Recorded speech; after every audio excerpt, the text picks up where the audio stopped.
Hello and a very good morning. It's 7 o'clock. This is Mornings. I'm Anna. And I'm Leah. Thanks for starting your day with us. This is how things are looking.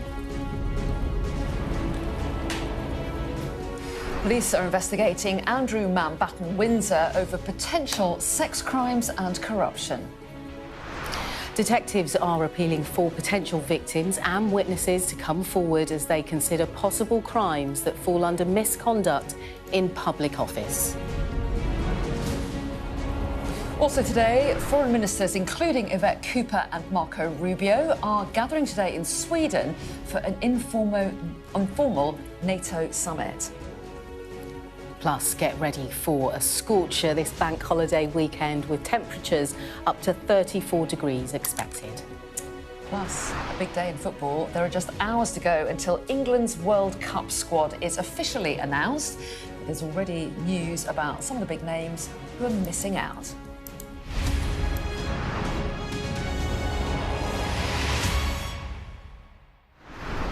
Hello, very good morning. Thanks for joining us today. We start this morning with some breaking news. It's understood that police are investigating Andrew Mountbatten-Windsor over potential sex crimes.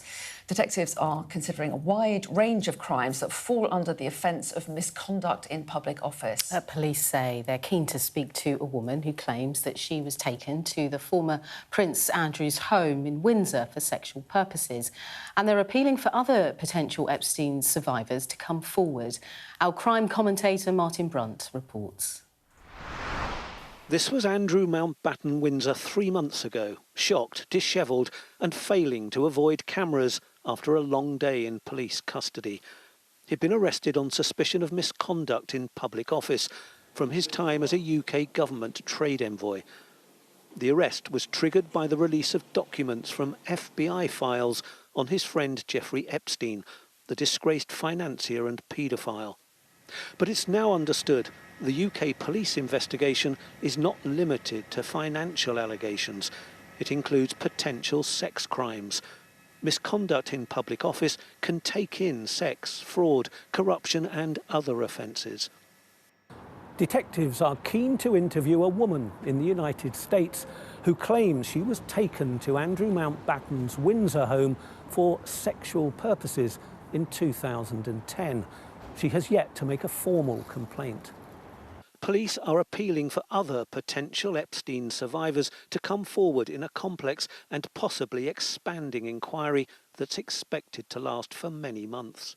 Thames Valley Police Assistant Chief Constable Oliver Wright said, "Our team of very experienced detectives are working meticulously through a significant amount of information that has come in from the public and other sources. We are committed to conducting a thorough investigation into all reasonable lines of inquiry, wherever they may lead. We encourage anyone with information to get in touch." I think this is a significant step. The fact that something's happened so quickly, and if the law is truly taking its course, as the King suggested, then that's good news. Police have spoken to a range of witnesses since the suspect was arrested on his 66th birthday in a pre-dawn raid on his new Norfolk home. The Epstein files appeared to show the brother of the King passed on sensitive government documents and commercial information to the financier, who was jailed for procuring a girl under 18 for prostitution. Epstein later died in prison after a second arrest. To boost their investigation, police are hoping to get unredacted copies of the relevant Epstein files from the American Department of Justice. And one important and fundamental hurdle officers are trying to establish with the Crown Prosecution Service that Andrew's role as a trade envoy did make him a public officer subject to the law. Mr. Mountbatten-Windsor remains under investigation and strongly denies any wrongdoing. Martin Brunt, Sky News. Well, let's bring in our royal correspondent, Laura Bundock, now. Morning to you, Laura. So, more pressure on Andrew Mountbatten-Windsor. What do you make of what the police are saying today? Well, it's interesting, isn't it? I think that image of Andrew being driven away, slouching in the back of a car as he's taken away from Aylsham police station in Norfolk is really hard to forget, as was the photo of all those unmarked police cars parked in the drive of his former home, Royal Lodge, that 30-bedroom mansion that was being searched by detectives. He was obviously, as we know, arrested and questioned on his 66th birthday, becoming the first member of the royal family to be arrested in modern times. And it was a shocking moment, another chapter in a real stage of crisis for the royal family, who tried to contain everything by stripping him of his royal style and all his titles. I think this decision by Thames Valley Police to look further into sexual offences is a significant moment, because it indicates the investigating team believe there could be sufficient evidence to justify exploring whether criminal sexual conduct may have occurred. Now, as for Andrew, he's still living in exile in Marsh Farm on the King's private Sandringham estate in Norfolk, the King privately paying for his upkeep, his staff and his security. But whatever happens with Andrew, this scandal will make headlines. It's already making headlines around the world. Headlines that I think once again threaten the reputation of the royal family and prompt very difficult questions for the institution about who knew what and when. We're going to leave it there for now, Laura, because we believe that Mark Rutte has turned up to the NATO meeting in Sweden. Lots of international leaders are heading there, including the Foreign Secretary, Yvette Cooper. I believe we have some pictures of this. Good that you're all here. Looking forward, at least I'm looking forward, I hope you're also looking forward to the meeting of foreign ministers. I really want, again, to thank Sweden for organizing. As you know, only a couple of years in NATO and already organizing such a huge event. Sweden is an important new ally, of course, together with Finland when they came in, Finland a bit earlier. What we will focus on today is very much on the Ankara summit, the main themes for the Ankara summit. First of all, making sure the money is there to deter and defend ourselves against any adversary. And the good news here is, of course, that the money is really coming in. Many allies committing more and more, accelerating the path to the 5% spending commitment in The Hague. And this literally means tens, over the years, hundreds of billions of extra defense spending. Secondly, the money is great, but then we need to spend it. And to spend it, of course, is on the men and women in uniform, but also making sure that they have what they need to deter and defend. And that is the defense industrial output. And there's an intense debate going on with the defense industry, with the financial sector, to make sure that also they do what is needed to ramp up their defense production, not increasing prices, but producing more. And good news is coming in. We make progress, but still a lot needs to be done. And Ankara will also very much focus on this issue. And then thirdly, and last night we had Andriy Sybiha here, the Ukrainian foreign minister, of course, is how can we keep Ukraine as strong as possible in the fight? They are holding the front line, and I mean, I'm really impressed how they fiercely oppose the Russian attack. Since 2022, the full-scale invasion since 2022. But still, we may have to make sure that they have what they need to maintain in the fight. And that is also about money, and making sure that that money and the support for Ukraine is as evenly distributed over NATO allies as possible. And I think we can do more here, so that will also be one of the themes we will discuss. Having said this, we will meet later today at the presser, but if you have a few questions now, I can take 2 or 3 and then we'll see each other later. Yes, please. Thank you. What do you make of the announcement overnight from President Trump that he will be sending 5,000 more troops to Poland, reversing a decline? And what does this mean for the smaller deployments in the Baltic states, as you understand it? Well, of course, I welcome the announcement. Our military commanders are working through all the details, but of course I welcome it. But let's be clear. The trajectory we are on, which is a stronger Europe and a stronger NATO, making sure we will, over time, step by step, be less reliant on one ally only, as we have been for so long, which is the United States. So that also for them, they have the possibility and the option to pivot more towards other priorities, which are also in our interest, will continue. But of course, I very much welcome the announcement yesterday. One question. How confused are you about this partly contradicting messaging of the US and what can you do to ensure the predictability for allies regarding the US presence? Well, you have seen over the years always that there are decisions about deployments and troop levels, etc. But there is, when you zoom out, you clearly see the trajectory. And the trajectory is that European allies are spending more. I've mentioned yesterday again the German example, but I could mention the Dutch example, the Polish example, so many examples in Europe. Sweden, where we are today, already reaching the 5%, including the 3.5 core defense spending by 2030, 5 years ahead of schedule. And this is necessary not only to equalize what we are spending with the United States, but also to make sure that we have what we need to deter and defend against our adversaries, including our long-term threat, which is Russia. And the US will play a key role in Europe when it comes to the nuclear, but also when it comes to the conventional. But what you will be seeing over the coming time is a step-by-step process where the Europeans step up more, which is really important. The Americans acknowledge this. And within that process, you will always have, of course, decisions and announcements which are part of the longer-term trajectory. What does it matter for NATO? So, NATO Secretary-General Mark Rutte there, speaking ahead of the Foreign Ministers' meeting in Sweden, which is kicking off this morning, and being asked various questions, praising the progress made in increasing defence funding by countries, but saying that there's still a way to go. And he was also asked about this surprise announcement overnight by President Trump that the United States is going to deploy an additional 5,000 troops to Poland. That's after originally saying that they were going to withdraw troops from Poland. So let's talk about what's likely to be the main focus at that NATO meeting. Rob's here with us. Mark Rutte then, quite interesting in his response to that question about the American troops there, talking about how he welcomed the announcement, but ultimately Europe and NATO wanted to be less reliant on one key ally.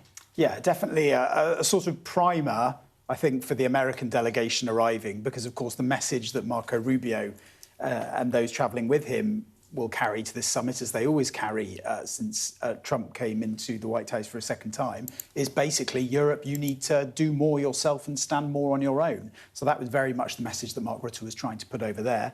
It's perhaps why it's sort of surprising that you have had these thousands of extra troops being announced that are going to Poland from the US, but that seems to be more tied up with President Trump's relationship with the president of Poland rather than necessarily the sort of broader kind of multilateral in the lingo commitments around NATO.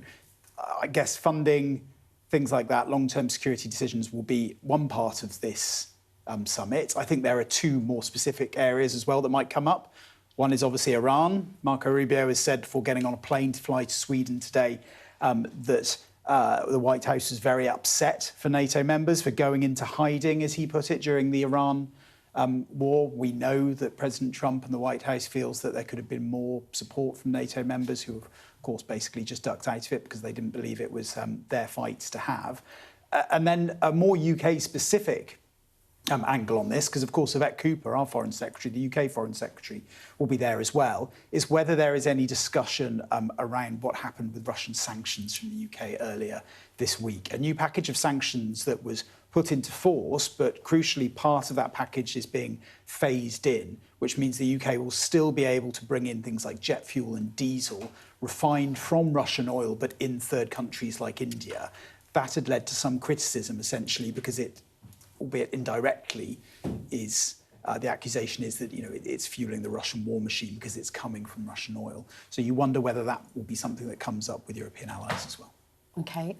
Rob, thank you very much. We'll be keeping an eye. There'll be a press conference a bit later this afternoon, around 1 o'clock, with Mark Rutte. So we'll, keep everyone up to date on what we see there. Just sticking, actually, with Donald Trump for a moment. He's been speaking in the Oval Office. He does it all the time. He was speaking to reporters last night. And the president said something quite shocking. There's a lot of what he said is quite shocking, but this was shocking because he said he might skip his son's wedding this weekend, saying it wasn't good timing for him. This is not good timing for me. I have a thing called Iran and other things. That's one I can't win on. If I do attend, I get killed. If I don't attend, I get killed. By the fake news, of course, I'm talking about. No, but he's got a very person who I've known for a long time, and hopefully they're going to have a great marriage. Yes, so... Known him for a long time, this person.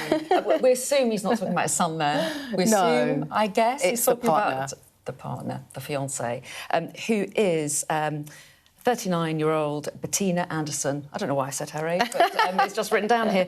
And the rumour is that they're going to get married in the Bahamas over the Memorial Day weekend. But interestingly, the president's saying that it's not good timing for him because he has a thing called Iran, he said. Yeah, I often think there is no excuse for missing your son or daughter's or close family relatives' wedding. But when you're the President of the United States, I guess you have a little bit of leverage there. Yeah, he's missed a few events recently. He's missed an Ultimate Fighting Championships. He's quite a fan, apparently. Okay. Also PGA Tour Championships at one of his golf clubs. But he is still playing golf himself. Yes. I see. Bit of a key fact there. Yeah. Anyway, we're going to move on now and bring you some good news, really, because the country is shaping up to break records for the highest temperature recorded in May. So the UK Health Security Agency, they issued a yellow heat health alert. This is for areas in the Midlands and the south of England. It's from today until next week, reaching temperatures of up to 34 degrees.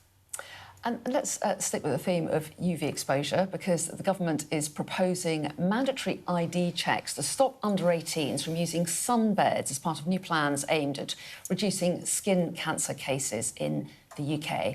Let's find out a little bit more about that. Sadia Chowdhury is here with us. Hi there, Sadia. I mean, at the moment, under-18s are not supposed to use sunbeds, are they? But clearly there's a tightening up here going on.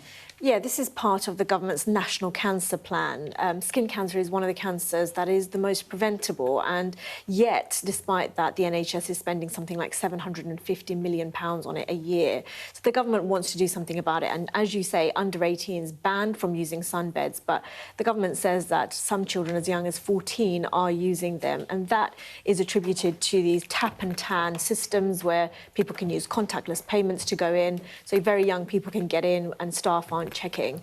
And so this consultation is being launched today to look at the way sunbeds are regulated, and part of those proposals are to make sure the staff are always present, that ID checks are carried out, to make sure that people that are using sunbeds are of the right age. And then there's a lot of stuff about health warnings. So these dangerous claims, the government says that sunbeds, these claims that sunbeds will help weight loss or prevent sunburn, these things must be banned. The government says sunbeds don't cause weight loss, they cause cancer. And it is believed that even a single exposure to an indoor tanning before the age of 35 is associated with a 59% increased risk of developing melanoma. So that is one of the deadliest forms of skin cancer. But it's not just indoor sun use. This morning there's been a warning from cancer research about this good weather that we talked about coming up, and how people should cover more, wear hats, wear lots of sunscreen, readily reapply it if you've been in the water. And they say that is because from their most recent data, which is from 2022, there were almost 21,000 new cases of melanoma, which is the deadliest form, and that is the highest that they've seen on record. They say slightly higher rate in women than in men, and again they attribute that to the use of sunbeds. Really interesting. Thanks very much indeed. I'm going to be talking to cancer research a little bit later on as well about some of these issues. Thanks very much indeed for now, Sadia. And now then, lots to talk about to the government this morning. The Equalities Watchdog guidance on single-sex spaces has been announced. We've also had Rachel Reeves talking about the Great British Summer Savings Scheme. So many questions I've got for the Business Secretary, Peter Kyle, who is here with me now this morning. Very good morning to you. Yeah, we've got a lot to get through. Let's start with the Equalities Watchdog issuing their guidance yesterday on single-sex spaces, finally. How are business reacting? Will it cost businesses extra to get their workplaces suitable under this new guidance? Well, the guidance is public-facing, so it's about businesses who interact with the public at the moment, and that guidance, I think, is quite sensitive. It's very common sense, and it won't affect the vast majority of businesses because they will already conform. There will already be facilities which are conforming in those areas where then they're not. I think the majority of changes will be quite light touch, such as signage. So I think it's going to be quite easy to adapt to, and I think the guidance, it's quite long guidance, but I think most businesses will find it quite straightforward. Why has it taken so long to be Because we wanted to get it right, and we wanted to consult properly, and we wanted to engage with the equalities regulator to make sure that it was all the guidance was compliant. These things are very highly sensitive in a highly political environment, and I think when you see the work that's come out, it is sensitive, it is appropriate, it is common sense, and it's also very light touch. But it has left these organisations in limbo for a year. As you can see, there's not been any real issues that have bubbled up in that time. It's much more important that we get these things right. And we wanted to do this with sensitivity. You know, for those very small number of people who are affected by this, who are trans, we wanted to do so in a really respectful way. And I think when you see the guidance that's come out, it is fully respectful of their dignity, and we're trying to find ways through that. The Chancellor announced yesterday what she's calling the Great British Summer Savings Scheme, cheaper attractions over the summer, and I'm sure that will be welcomed by families, but there'll be a lot of people that will say nothing in this package will really cost the deep problems they're feeling in the cost of living. But this is just one thing that we're doing, and of course what you shouldn't do is look at one of the interventions we're making and say it's not solving the overall problem. You know, we are in an extremely challenging global environment at the moment, with Russia's war in Ukraine, with the war in Iran, with the tariffs that have been rattling around the global economy, lots of pressures on the domestic economy. We've tackled and made interventions on energy prices for businesses and for consumers. We've made other interventions, even this week we've made interventions on red diesel, for example, that will ease the cost of farming, making interventions on food. Now, there's something very special about summer, and we're coming into summer. I have great family memories of going out with my mum and dad and my brother, going to attractions. We know that some of these attractions have been taken out of reach of many people because they are worrying about the pounds and the pennies.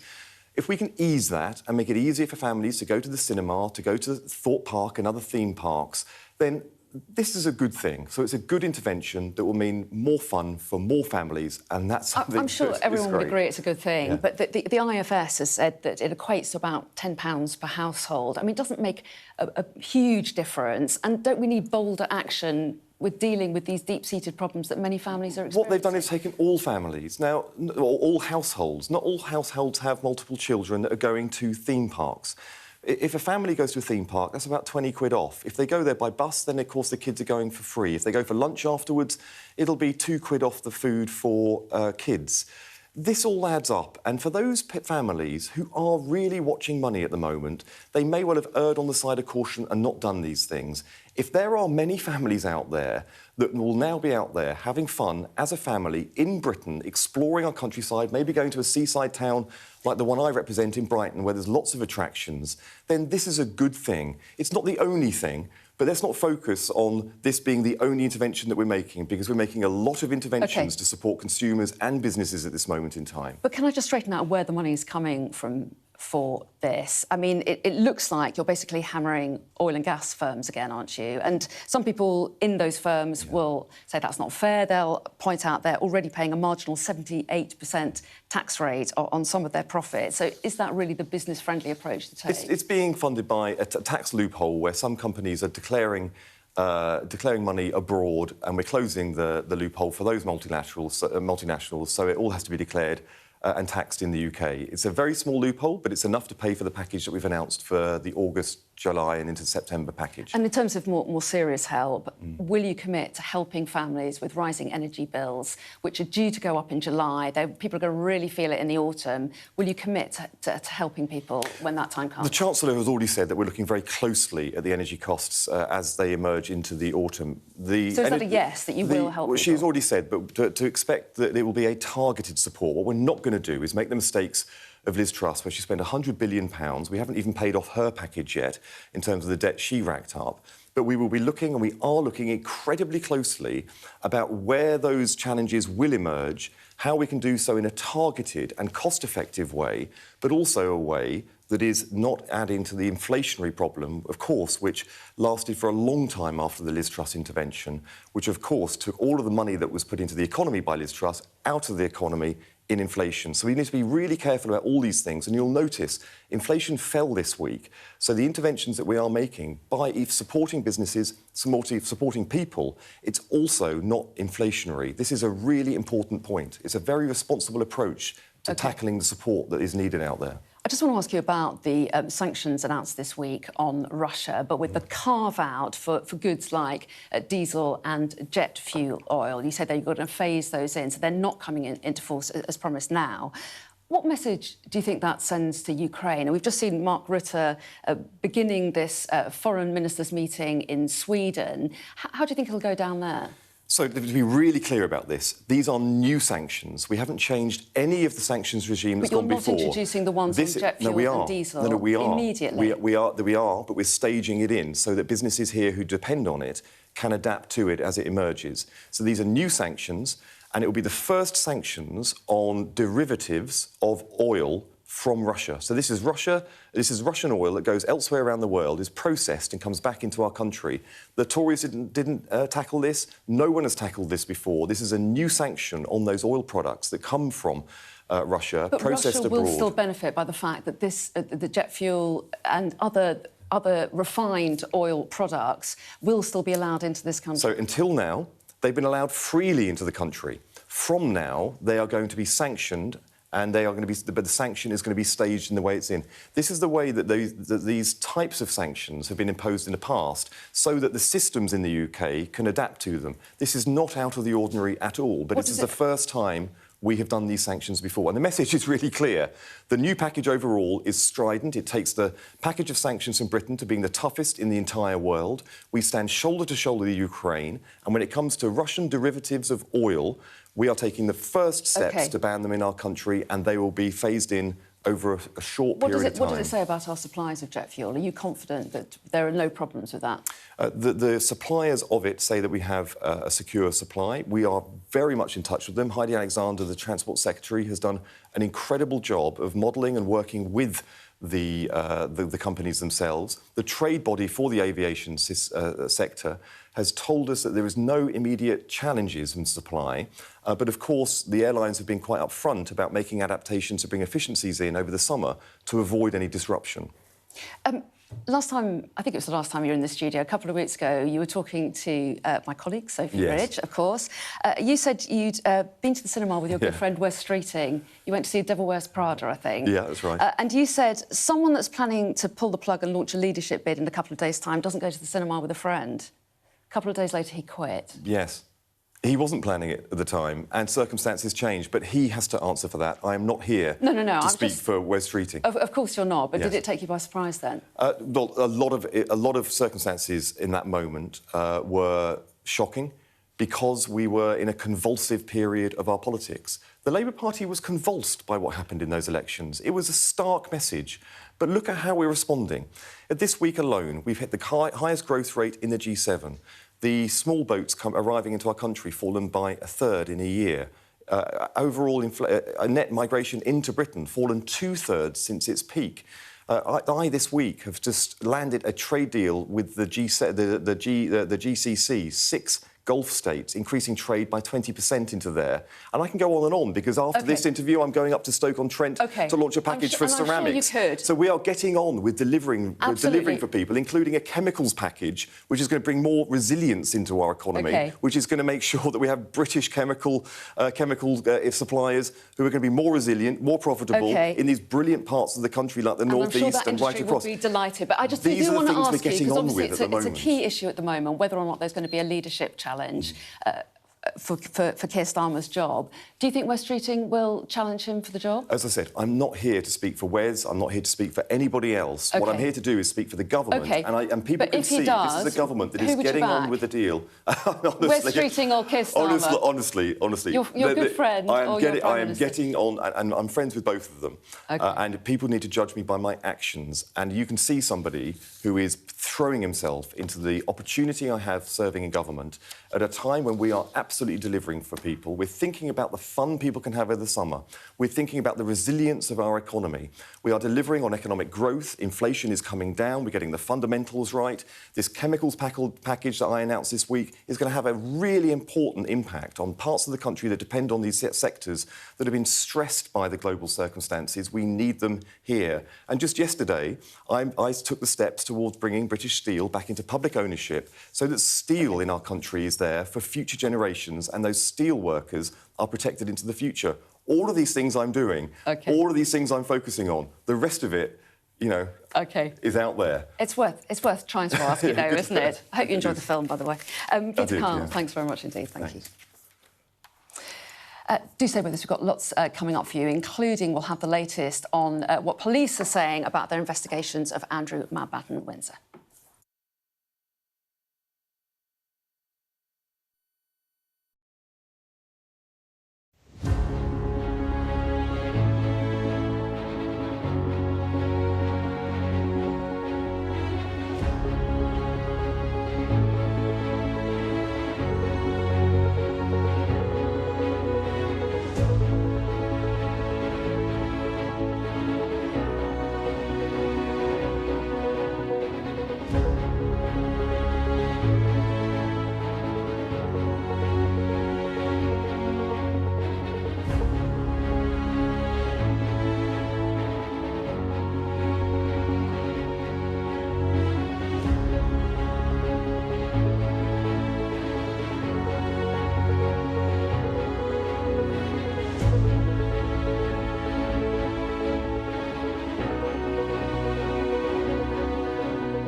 OK, we're just going to recap our top story and breaking news, actually, this morning. It's understood police are investigating Andrew Mountbatten-Windsor over potential sex crimes. Detectives are keen to speak to a woman who claims she was taken to the former prince's home in Windsor for sexual purposes. Well, yeah, these pictures were taken, of course, of Andrew 3 months ago, on the day he was arrested from his home on his 66th birthday. Since then, police have spoken to a range of witnesses. Yeah, detectives are now appealing for any other potential Epstein survivors to come forward. It's part of a complex and potentially expanding inquiry that's expected to last for several months. Well, in a statement, Thames Valley Police Assistant Chief Constable Oliver Wright said, "Our team of very experienced detectives are working meticulously through a significant amount of information that has come in from the public and other sources. We're committed to conducting a thorough investigation into all reasonable lines of inquiry, wherever they may lead. We encourage anyone with information to get in touch." OK, we'll have more on that throughout the programme, of course, including at 8:15, when we'll be joined by India McTaggart, entertainment and royal correspondent at The Telegraph. Yeah, she'll be able to talk a little bit about that latest police statement, but also the files that were released yesterday about Andrew's role as a trade envoy, so lots to talk to her about shortly. However, in the meantime, in all of the political tumult of the past few weeks and even years, there are real questions for our political leaders to answer about how to help people across the country. Yes, the cost of living rises and traditional political loyalties will they fracture. Our home editor, Jason Farrell, has travelled up from London through to Wales and into the northwest to explore the notion of British discontent. Why do Britons feel the country is broken? Well, I just think the way that people are leading our country, I just don't think it's right. They've got their priorities all wrong. Why is the electorate so fractured and impatient? I don't think we're going to be any more patient with our politicians, to be honest. Over the years, look who we've had for God knows how long, and look what they've done.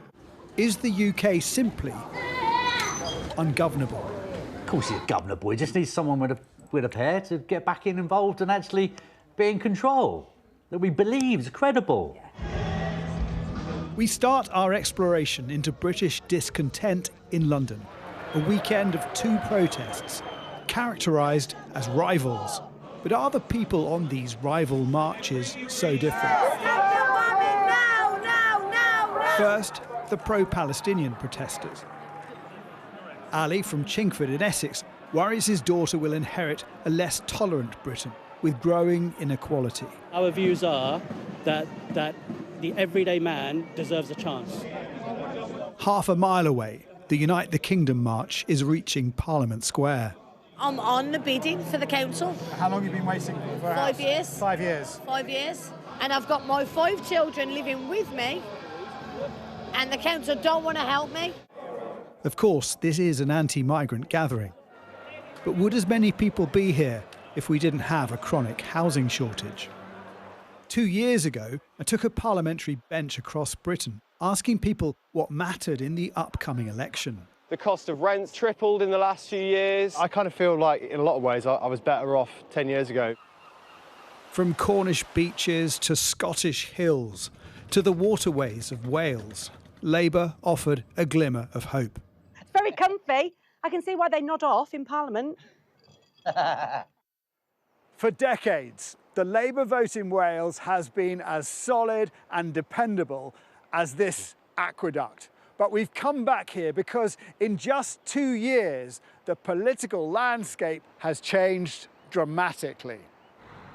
The May Welsh Assembly elections were a revolution. Plaid Cymru first, Reform second, Labour crushed. 2 years on, returning to the Telford Inn in Llanclochlan, we find takings are down 30%, even though the next nearest pub has closed. Punters drive here for days out. Less so now, with high fuel prices. Do they need to do the 56, 70 miles, whatever it is, round trip to Wales? Do they need to? No, we'll just save on that diesel. I mean, Labour's been here for, what, 27 years? Yeah. And all of a sudden, you go around and the farmers are even putting up these things for either Plaid Cymru or Reform. And it's something that we've never seen. Erin and Lana know they're lucky to have a job. With how much everything costs, being on the wage that we're on, I don't think is enough. Because, you know, you get paid and then your bills come out and then you've got like £100 or whatever you're on to live off for the rest of the month. From Wales, we've come to the Wirral. This is Ellesmere Port, where there's an unsettling sense of decay.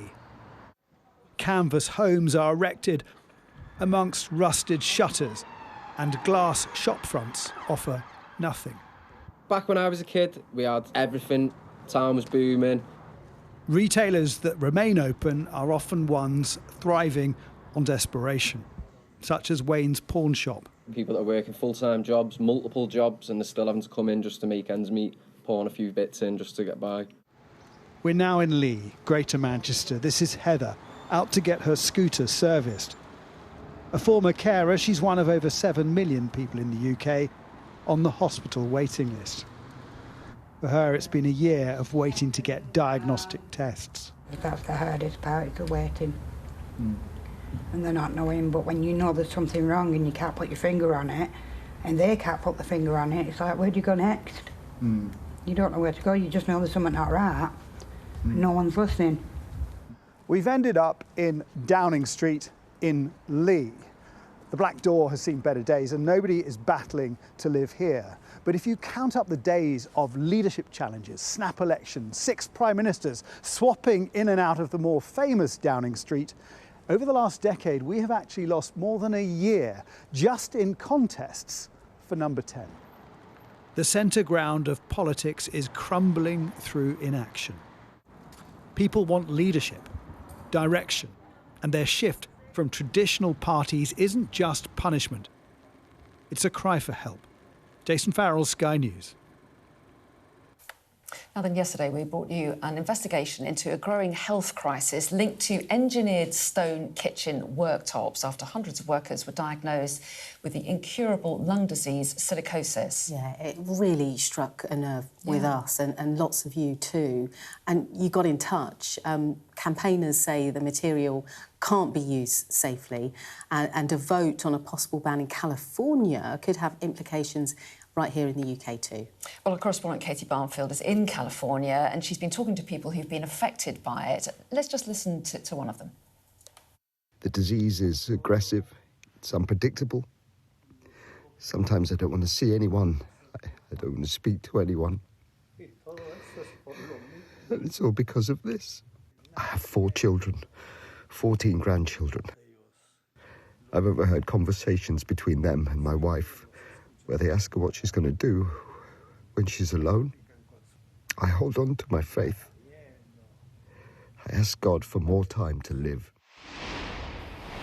We wanted to speak to Liz Jarvis, MP, Liberal Democrat for Eastleigh, who's actually been leading a campaign on this. A very good morning to you.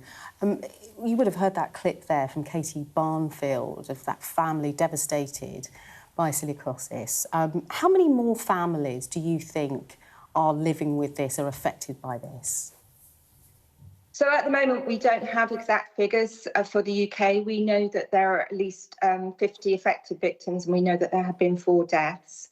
But the consensus is that there are probably many, many more families who are going to be living with this, who are going to be affected by this. And what we don't want to see is another asbestos scandal, and that's what I've been trying to prevent, and working with my constituent Caroline Hudson, who, as you know, lost her brother-in-law to silicosis. As I understand it, the Health and Safety Executive announced new guidance on this in an attempt to try to avoid deaths happening. They've said that dry cutting of engineered stone is unacceptable. Employers are now legally required to switch to engineered stone with a low silica content. There's also sort of controls around the kind of equipment that can be used and protective gear that people wear. Are you satisfied that enough protections are now being introduced? So I really welcome the measures that have been announced by the HSE, the guidance, but it is guidance at the end of the day. And what I would like to see is enforcement. I want to see the rights of workers who could be impacted by silica dust, to be enshrined and protected in law. And I think that's really, really important. So I tabled a presentation bill in March about this issue, and I am holding a Westminster Hall debate in about 10 days where I will be raising issues with the Minister. I would encourage anyone who wants to have their voices heard to get in touch with me, because I'm very happy to take this forward for them. And Liz, you would be keen on an outright ban. If that were to be the case, how would it be implemented? I mean, how would that be covered on say, like building sites or just general builds? So I think what we're looking at the moment is ensuring that everybody has the right information and that as many people as possible know about the risks and then we can look at where we go with that. But I think the most important thing at the moment is getting the word out and for people to understand what the risks are. And that's why I really congratulate you as well on the campaign that you've been running. It's just so important that more and more people who may be impacted by this awful disease are made aware of the risks. And let's talk about who's impacted, because there might be some people watching at home and it's the first they've heard of this and they're worried that their kitchen has this kind of engineered stone in it. Once it's installed, it's safe, isn't it? It's the process of cutting it and installing it that's the risky bit. It is. It's the process where the silica dust floats into the air and into the lungs of the people who are cutting it. And that's why the HSE have taken this step to try and prevent the dry cutting of this stone. But, you know, people at home don't need to be worried about their kitchen worktops. It's more about protecting the workers who may have been working on the worktops and to ensure that they understand what the risks are, to ensure that they're wearing the proper PPE when they are doing anything involving cutting this kind of stone.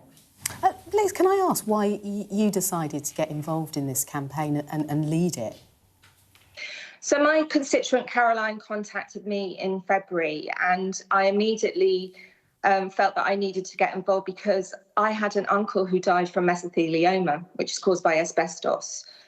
So I absolutely understand how devastating these kind of diseases can be for families. And what I really want to emphasise is that these diseases are preventable if proper protection is taken and awareness. And as we know with the asbestos scandal, not enough was done at the time. No, people just weren't aware of the risks. And we want to prevent this becoming another asbestos scandal. So finally and briefly, what would your advice be to any concerned builders and tradespeople who've worked with this product? To please follow the HSE advice, to talk to your employers, to make sure that you've got all the protective equipment that you need if you are involved in any way in cutting this kind of stone. Obviously, the guidance only came in on the 11th of May, so I would imagine there are a lot of people with contracts and so on who will be still doing this kind of work. OK, really helpful advice from you, Liz, and thanks very much indeed for your time this morning and talking us through this issue once again. Thank you. Well, coming up, we've got the small issue of World Cup announcements from the England squad. Yeah, Thomas Tuchel likes to sort of keep things close to his chest, and, you know, he knows the team and it's released at the last minute, but there have been so many leaks and they continue. It's because of agents and perhaps, you know, disgruntled players want it put out there. And there's actually been a bit of breaking news in the last few minutes. So coming up after the break, we'll tell you what we know so far, who's in and who's out. And that main press conference will start at 11 o'clock, but the announcement at 10 o'clock from Wembley this morning. OK, there's a lot of firing going on. Can you explain to me why? We're journalists, eh?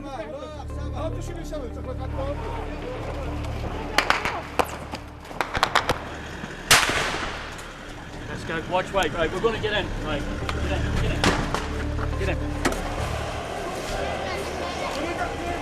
We just want to ask you a few questions about your involvement with ISIS.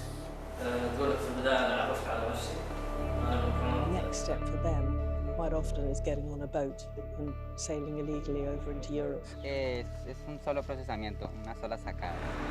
Whoa. Oh my goodness. Whoa. Oh my goodness. If you weren't affected, you'd be a bit of a strange person. Turn off the camera. Turn around and go away. Okay, but listen, I told you 3 times. They saw 2 guys, 2 bad people. There's an absolutely packed dinghy. That is what it's like. Sometimes you have to put in an awful lot of hard work. It's worth doing. I suppose it is what we do.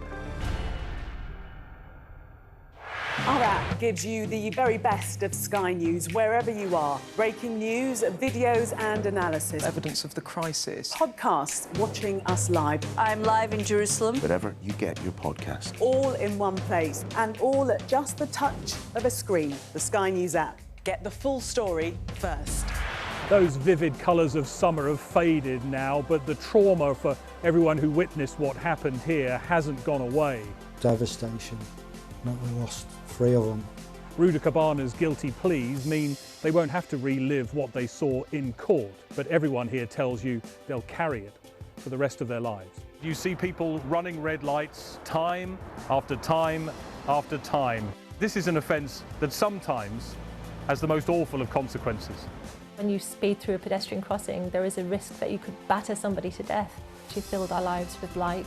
She was innocent, she was happy. I'm Greg Milam and I'm Sky's Chief North of England correspondent. He had a beautiful death. He fell asleep in my arms. This is about a dying person's choice to die peacefully when they want to, on their terms. The best thing about being a Sky News journalist... My darling. Beth Rigby, Sky News. Is being a Sky News journalist. You said to people, I'm not coming back for more, but you have come back for more. Well, let's kick off and make a statement. What can our Prime Minister say to you to not impose tariffs? He's coming out! What more do you need?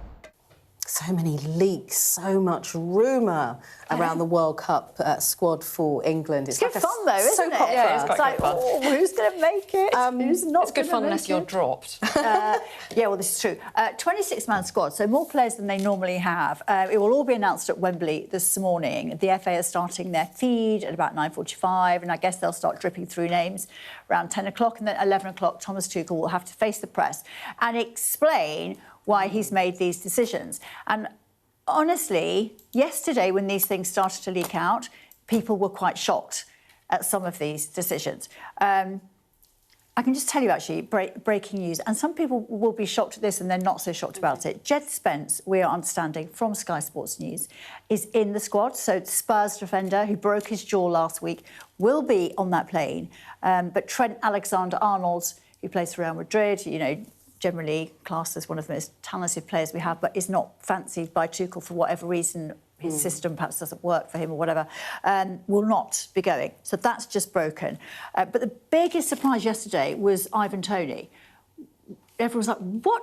This guy has not played for England for over a year. And when he did play, it was for a couple of minutes as a substitute, like in the 88th minute in June last year. He plays his football now in the Saudi Pro League at Al Ahly. Al Ahly finished third. He used to be at Brentford. Yeah. And sorry to get myself straight there. Well done. Yes.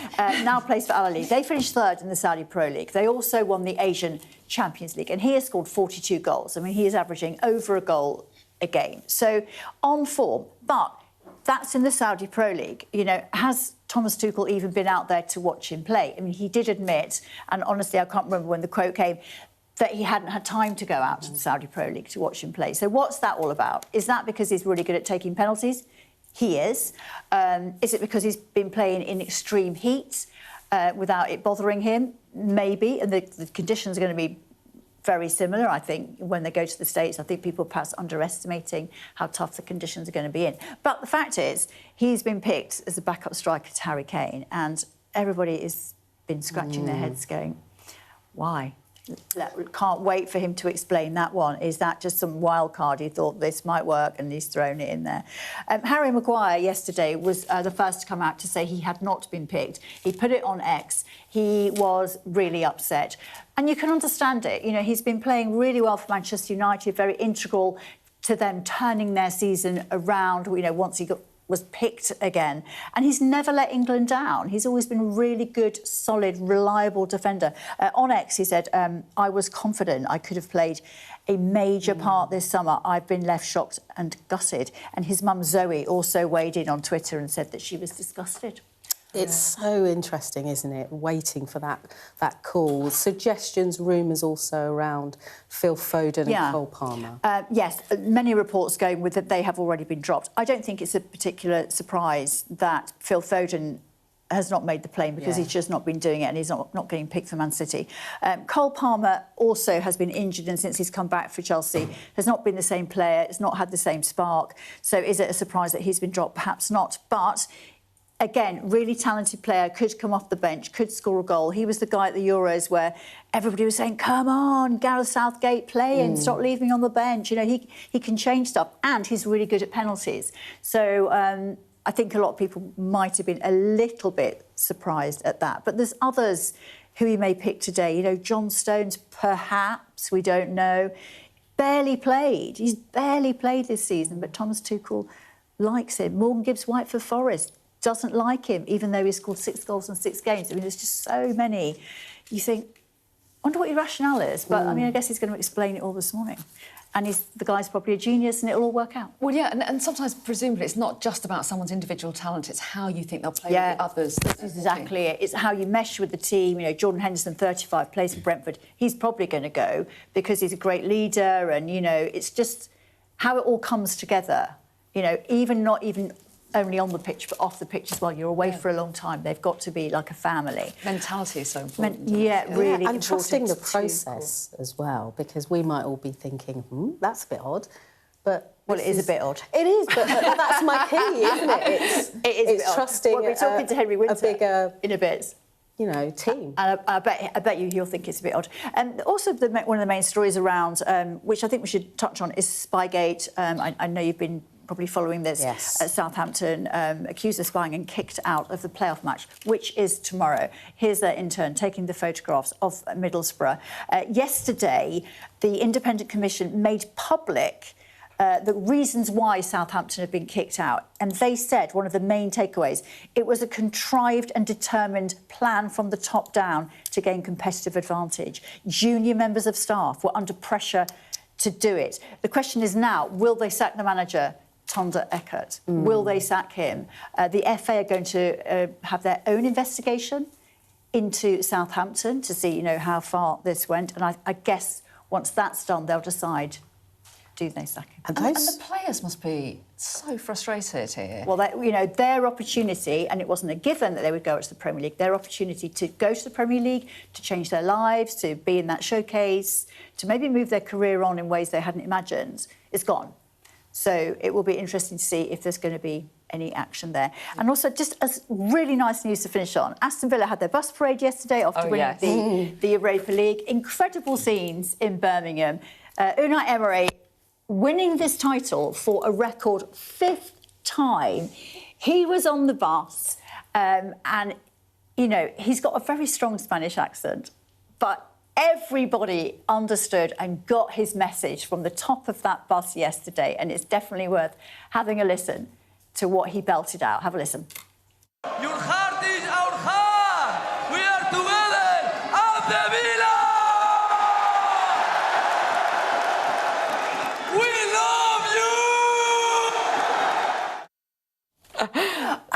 Villa! Let's just leave it there.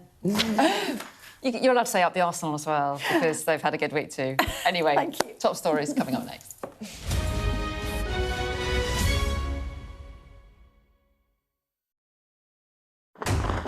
We're trying to see as much as we can. We're in an area that's just been reclaimed. Mr. Zuma, Sky News. People are directly protesting. The whole neighbourhood is rallied around her. It's been impenetrable to journalists over the last 2 years of war in Sudan. I've been waiting for this for 2 years. It doesn't feel like a big homecoming. It was never going to be pretty. War isn't pretty.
Hello and a very good morning. It's 8 o'clock. This is Mornings and I'm Anna. And I'm Leah. Thanks for starting your day with us. This is how things are looking.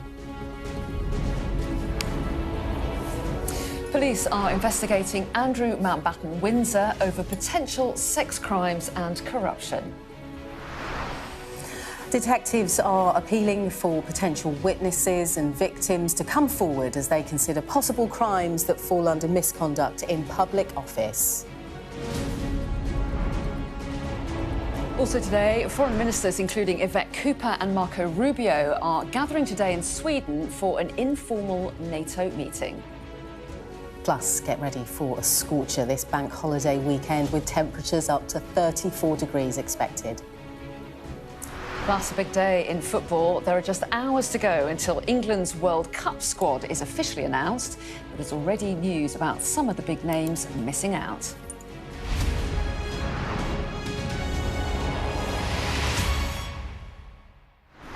Hello, good morning and welcome to the programme. We start this morning with some breaking news. It's understood that police are investigating Andrew Mountbatten-Windsor over potential sex crimes.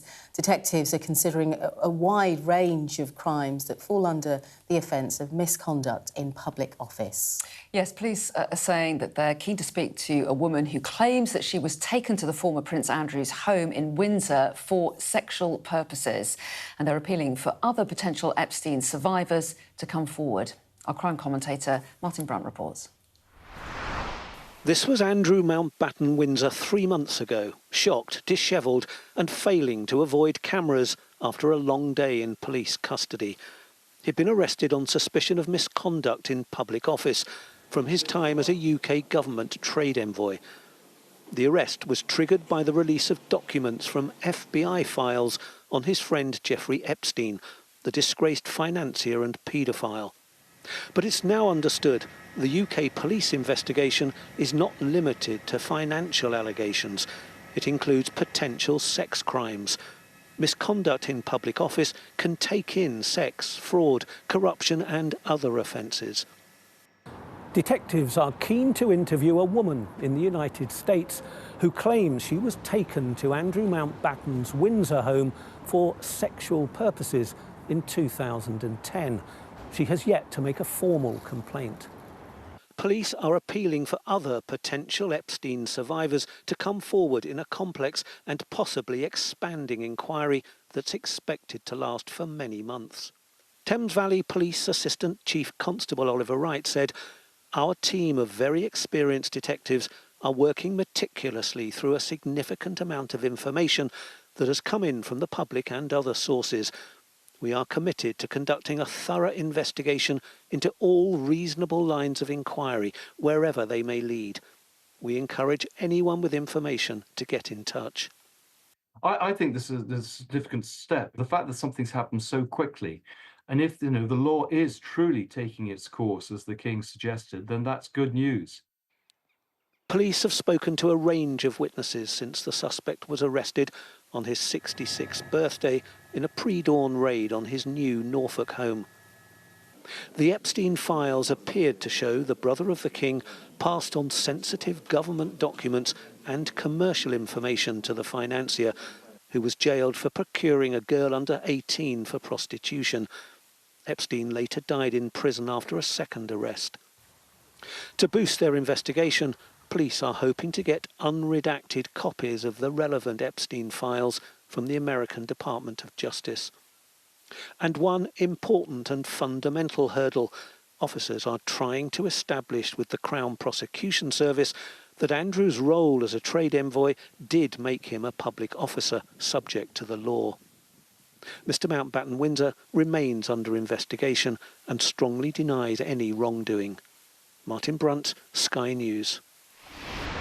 Well, let's bring in our royal correspondent, Laura Bundock, who joins us now. Morning to you, Laura. So, Andrew under more pressure. What do you make of what the police are saying about this morning? Well, it's interesting, really interesting, isn't it? And yet more scrutiny, yet more very, very negative headlines. Look, I think that image of him slouching in the back of a car as he's driven away from Aylsham Police Station in Norfolk is really hard to forget, as was the sight of all those unmarked police cars lined up in the drive of his former home, Royal Lodge, that 30-room mansion on the Windsor estate. He was the first member of the royal family in modern history for hundreds of years to be arrested on his 66th birthday, in what was a really shocking moment and another chapter in this ongoing crisis for the royal family, who tried to contain the story by stripping him of his roles, his titles, his royal style, even his home. But I do think this decision by Thames Valley Police to look further into sexual offences is a significant moment, because it shows that the team investigating believes there could be sufficient evidence to justify exploring whether criminal sexual conduct may have occurred. I mean, what does it mean for Andrew? Well, at the moment, he's living an exile life existence on Marsh Farm on the King's private Norfolk estate of Sandringham, the King privately paying for him for his upkeep, his staff and his security. But the scandal surrounding Andrew always attracts huge attention, negative attention, and as we've seen today already, huge headlines around the world, not just here. And I think those headlines are potentially damaging again for the reputation of the royal family, prompting yet more difficult questions for the institution about who knew what and when. And Laura, yesterday, newly released government files revealing that the late Queen was very keen on Andrew in a prominent role after the Navy. Helps understand what we saw yesterday. Yeah, that's right. There'd been this big political push to get these files released. It was all about his appointment to the role of trade envoy, and it was the Queen lobbying for him to be given this role. The Duke of Kent, her cousin, was going to step down. Andrew was leaving the Navy. Both of those events colliding, but the Queen very much wanting him to get this prominent role. She even wanted him to have a more elevated title of Honorary President of British Trade International. That didn't happen. But the files also reveal quite a lot of personal preference of Andrew, that he preferred ballet to theatre when it came to engagements, that he preferred missions and trips to sophisticated countries. And the next bit is redacted in these files, so we don't know which are sophisticated countries or which, in fact, aren't sophisticated countries. But I think what really struck me about the release of these documents is that it wasn't just the palace pushing for him to get the role, it was the government gladly allowing him to be given this, as I say, very prominent position. And in these files, and there were 12 of them released yesterday, there is no sense of anyone official pushing back on the appointment of him. Okay. Yeah, Laura, so interesting. Thanks very much indeed. I find that really fascinating as well, the fact that there seems to be no vetting for him for this prominent role that went on for 10 years. It took him to countries around the world. He met hugely important dignitaries along the way, but no one felt that it was important to do the usual kind of vetting that you'd get for that kind of job, presumably simply because he was a member of the royal family. Yeah, I mean, what struck me is the scale of the investigation that we're seeing now. It's Operation, what is it called? Operation Iron Veil. It's a huge police operation. 11 different police forces are now circling Andrew, and all of these details are from that. More to come, I'm sure. So it's a huge moment for not only the police forces that are investigating, but for the royal family. And key to this is how they move forward. It's going to be a tricky few months, few years for them, I think. Yeah, and we'll get the views of India McTaggart, who's the royal correspondent of The Telegraph, very shortly, and get her take on it as well. That'll be really interesting, won't it? Yeah. We'll move on, though. President Donald Trump has made a surprise announcement that the United States will deploy an additional 5,000 troops to Poland. This was on his Truth Social, wasn't it? He said the decision was because of his relationship, actually, with Poland's president. That's a U-turn from last week when a US official said that plans to send 4,000 troops to Poland had been cancelled. Well, yes, and it's really interesting timing. Today, of course, foreign ministers from around the world are gathering in Sweden for an informal NATO meeting.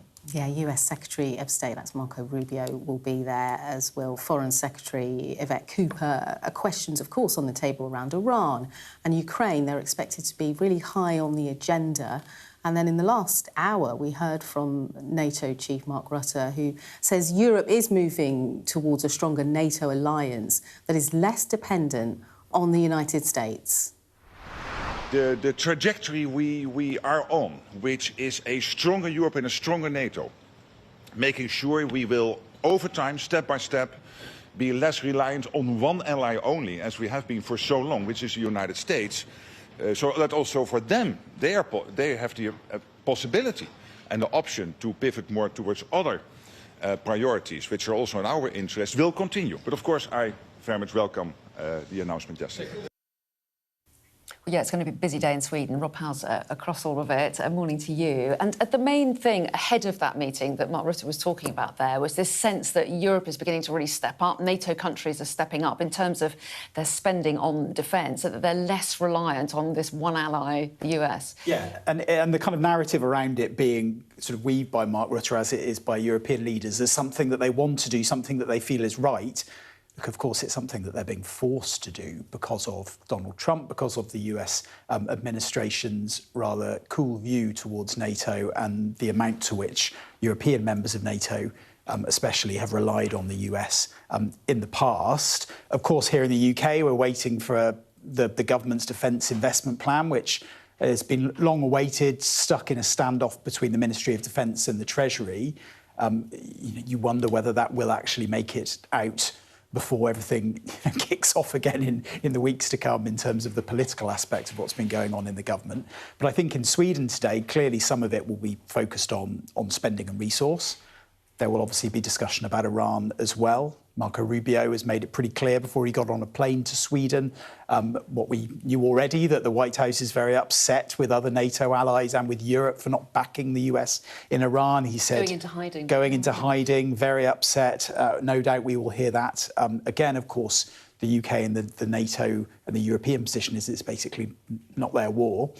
And then you wonder whether Ukraine will come up. I mean, it will come up in some aspect, in some regard, but will it come up specifically in relation to the sanctions package announced by the UK earlier this week? Yvette Cooper, the UK Foreign Secretary, will be there.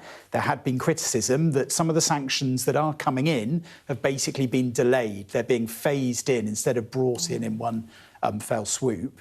And that means that things like jet fuel and diesel created from Russian oil, but in third countries like India, can still come into the country, into the UK.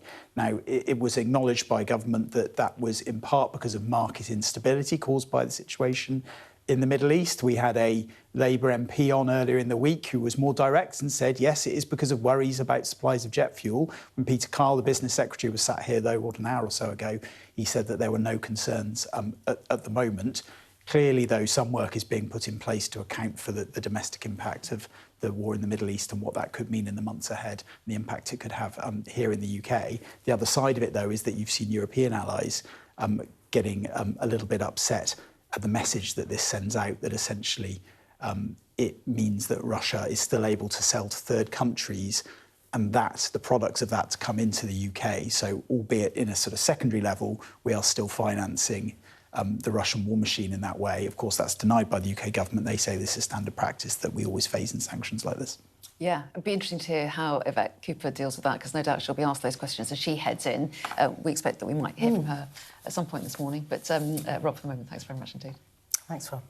OK, we're going to talk about the weather now, because it's going to feel like the beginning of summer this bank holiday weekend. In fact, in some areas, the record for the highest temperature recorded in May, it might be broken.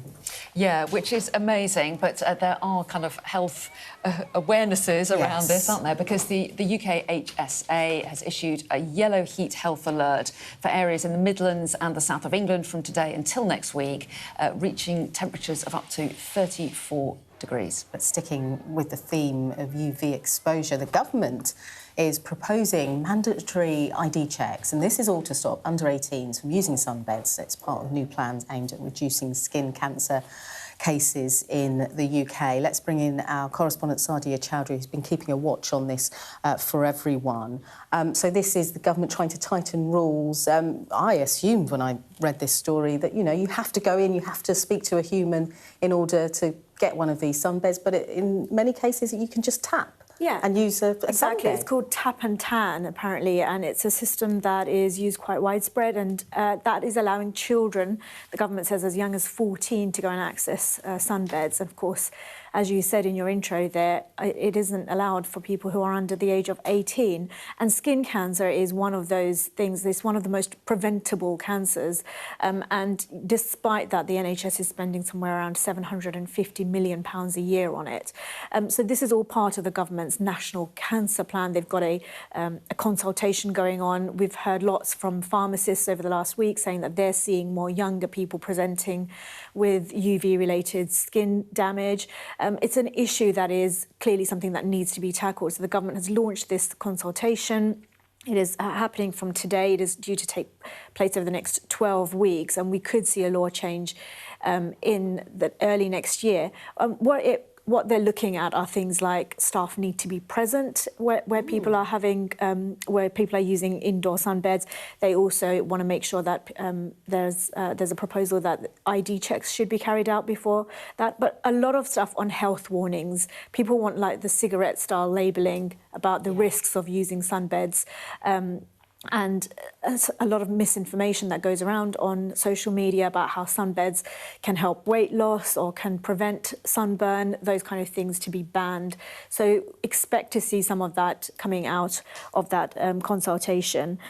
It is believed that a single exposure to indoor tanning before the age of 35 years is associated with a 59% increased risk of developing melanoma.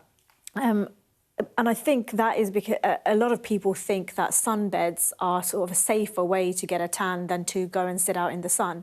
But as you say, we're having good weather right now. We're expecting to see more in cancer research, also trying to highlight the dangers of sitting out in the sun, being out in the sun too long. They say that the number of people that are getting skin cancers is rising, melanoma in particular, which is the more deadliest form. They say, according to data from 2022, there were 20,980 new cases, and that is the highest they've seen. So they're urging anyone who's out enjoying the weather this weekend and onwards to make sure you stay out in the shade, to try and make sure you wear things like hats and UV protection, sunglasses, and also a lot of emphasis there on sunscreen. Yeah, all really good advice. And it's just so surprising, isn't it, that sunbeds are proving popular still with some people when there's so much fake tan on the market that you would have thought was cheaper. I mean, I haven't looked at prices, but yeah, and spray tans and makeup and things like that that can give you that sun-kissed look without endangering yourself. Yeah, exactly. Yeah. Well, I'll stick with the real sun, I think, and lots of sun cream. Thank you, Sadia. Thank you, Sadia. Now then, single-sex spaces like changing rooms and bathrooms must be used on the basis of biological sex following new guidance from the Equalities Watchdog. Well, the government has endorsed the Supreme Court's ruling that sex refers to biological sex. Business Secretary Peter Carl says the code gives organisations clear guidance about its implementation. Well, the guidance is public-facing, so it's about businesses who interact with the public at the moment. And that guidance, I think, is quite sensitive. It's very common sense, and it won't affect the vast majority of businesses because they will already conform. There will already be facilities which are conforming. In those areas where they're not, I think the majority of changes will be quite light touch, such as signage. So I think it's going to be quite easy to adapt to, and I think the guidance, it's quite long guidance, but I think most businesses will find it quite straightforward. OK, returning to that breaking news this morning, it's understood that Andrew Mountbatten-Windsor is being investigated over potential sex crimes. Yes, officers have already interviewed a number of people since his arrest on suspicion of misconduct in public office 3 months ago. He was later released under investigation and, we should say, has always denied any wrongdoing. Well, let's talk about this a little bit further. We're joined now by India McTaggart, who's entertainment and royal correspondent at The Telegraph. India, very good morning to you. First of all, what do you make of the fact that police have come out and said that they're investigating former Prince Andrew for potential sex crimes, keen clearly that any potential witnesses come forward and that they understand that their investigation is pretty wide-ranging? Yes, so that was the update we received from Thames Valley Police this morning. It was that they're not only looking into the misconduct in public office and the allegations of that, but they are actually also looking into sexual misconduct claims against Andrew that were also released in the Epstein files. So the claim that a woman was trafficked in 2010 by Epstein into the UK to have sex with Andrew at Royal Lodge, his former home in Windsor. As you said, Andrew vehemently denies these allegations. But of course, this means that the investigation is now much more wide-ranging. Obviously, sexual misconduct claims very, very serious. And I think, you know, it's a continuation of them poring over the thousands upon thousands of documents, whether that's in relation to Andrew's time as trade envoy or in flight logs that Epstein came in and out, you know, with the Lolita Express, and whether Andrew was on them and what girls were on them. I mean, you know, they really have their work cut out for them in really poring over all these documents now.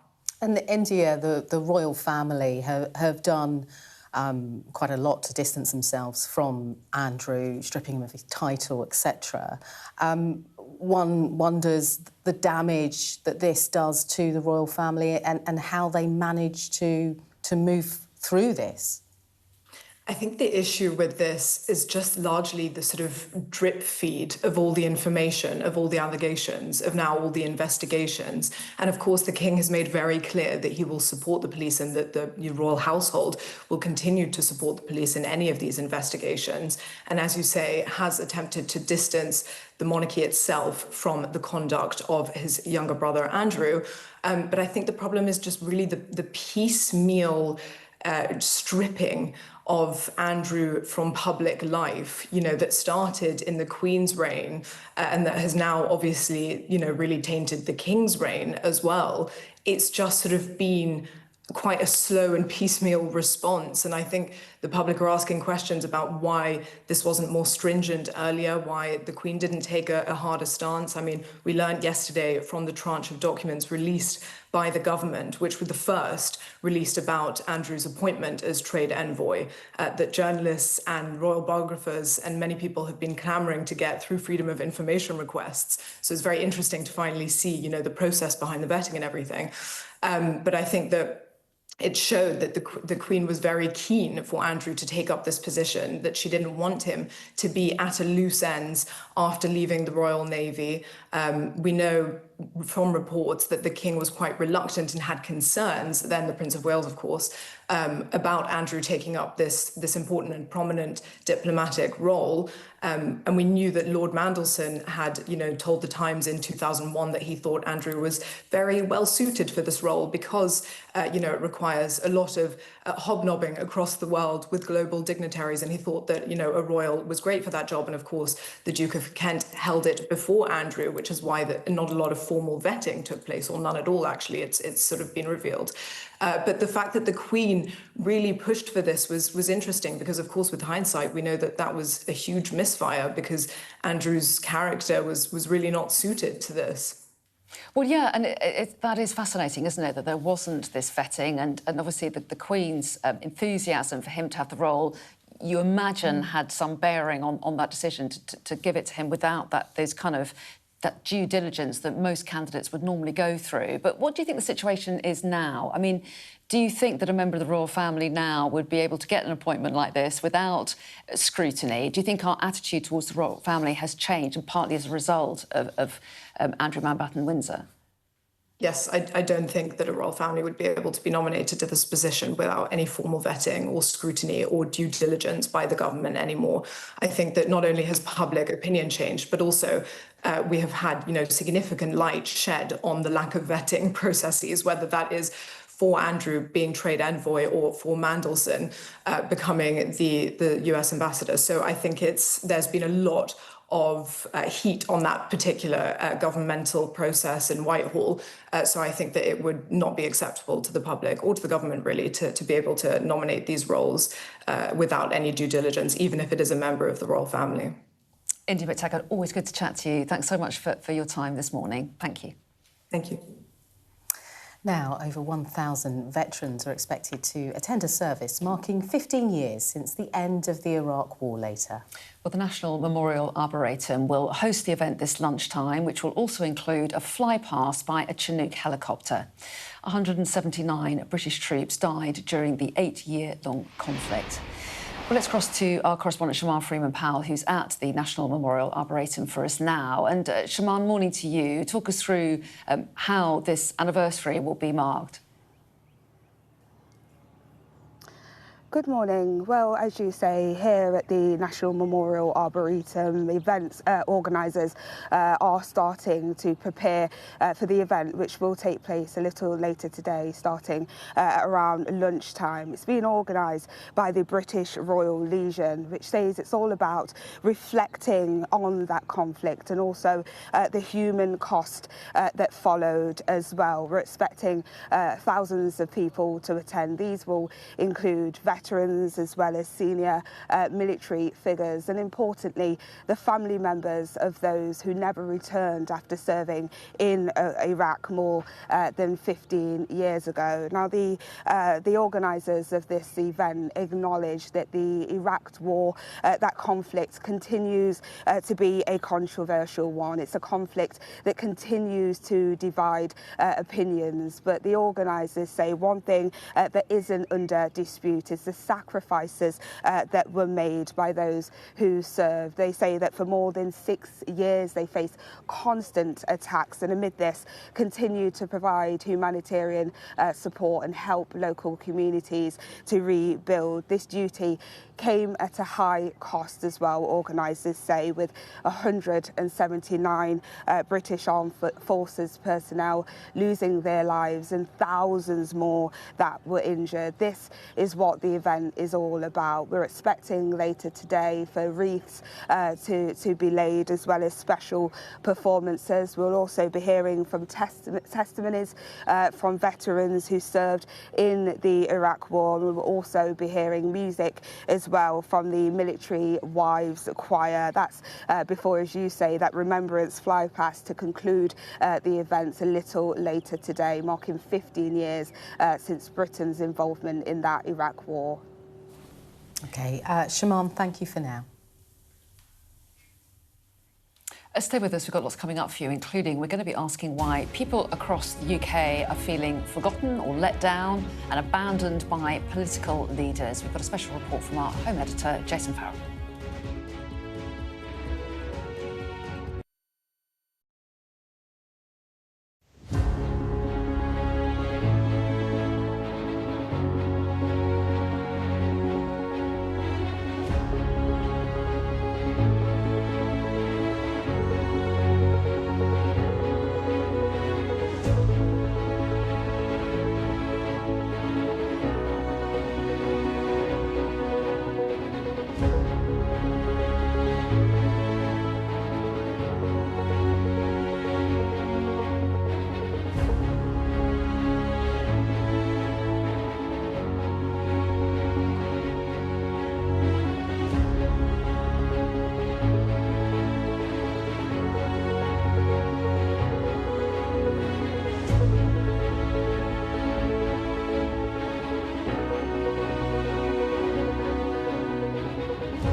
Now, in all of the political tumult of the past few weeks and even years, there are real questions for our political leaders to answer about how to help people across the country. Yes, the cost of living, well, that rises and traditional political loyalties fracture. Our home editor, Jason Farrell, has travelled from London up through Wales and into the northwest to explore the notion of British discontent. Why do Britons feel the country is broken? Well, I just think the way that people are leading our country, I just don't think it's right. They've got their priorities all wrong. Why is the electorate so fractured and impatient? I don't think we're going to be any more patient with our politicians, to be honest. Over the years, look who we've had for God knows how long, and look what they've done.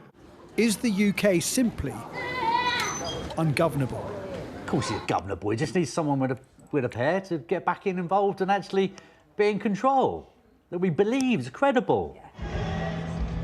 We start our exploration into British discontent in London, a weekend of 2 protests, characterised as rivals. But are the people on these rival marches so different? First, the pro-Palestinian protesters.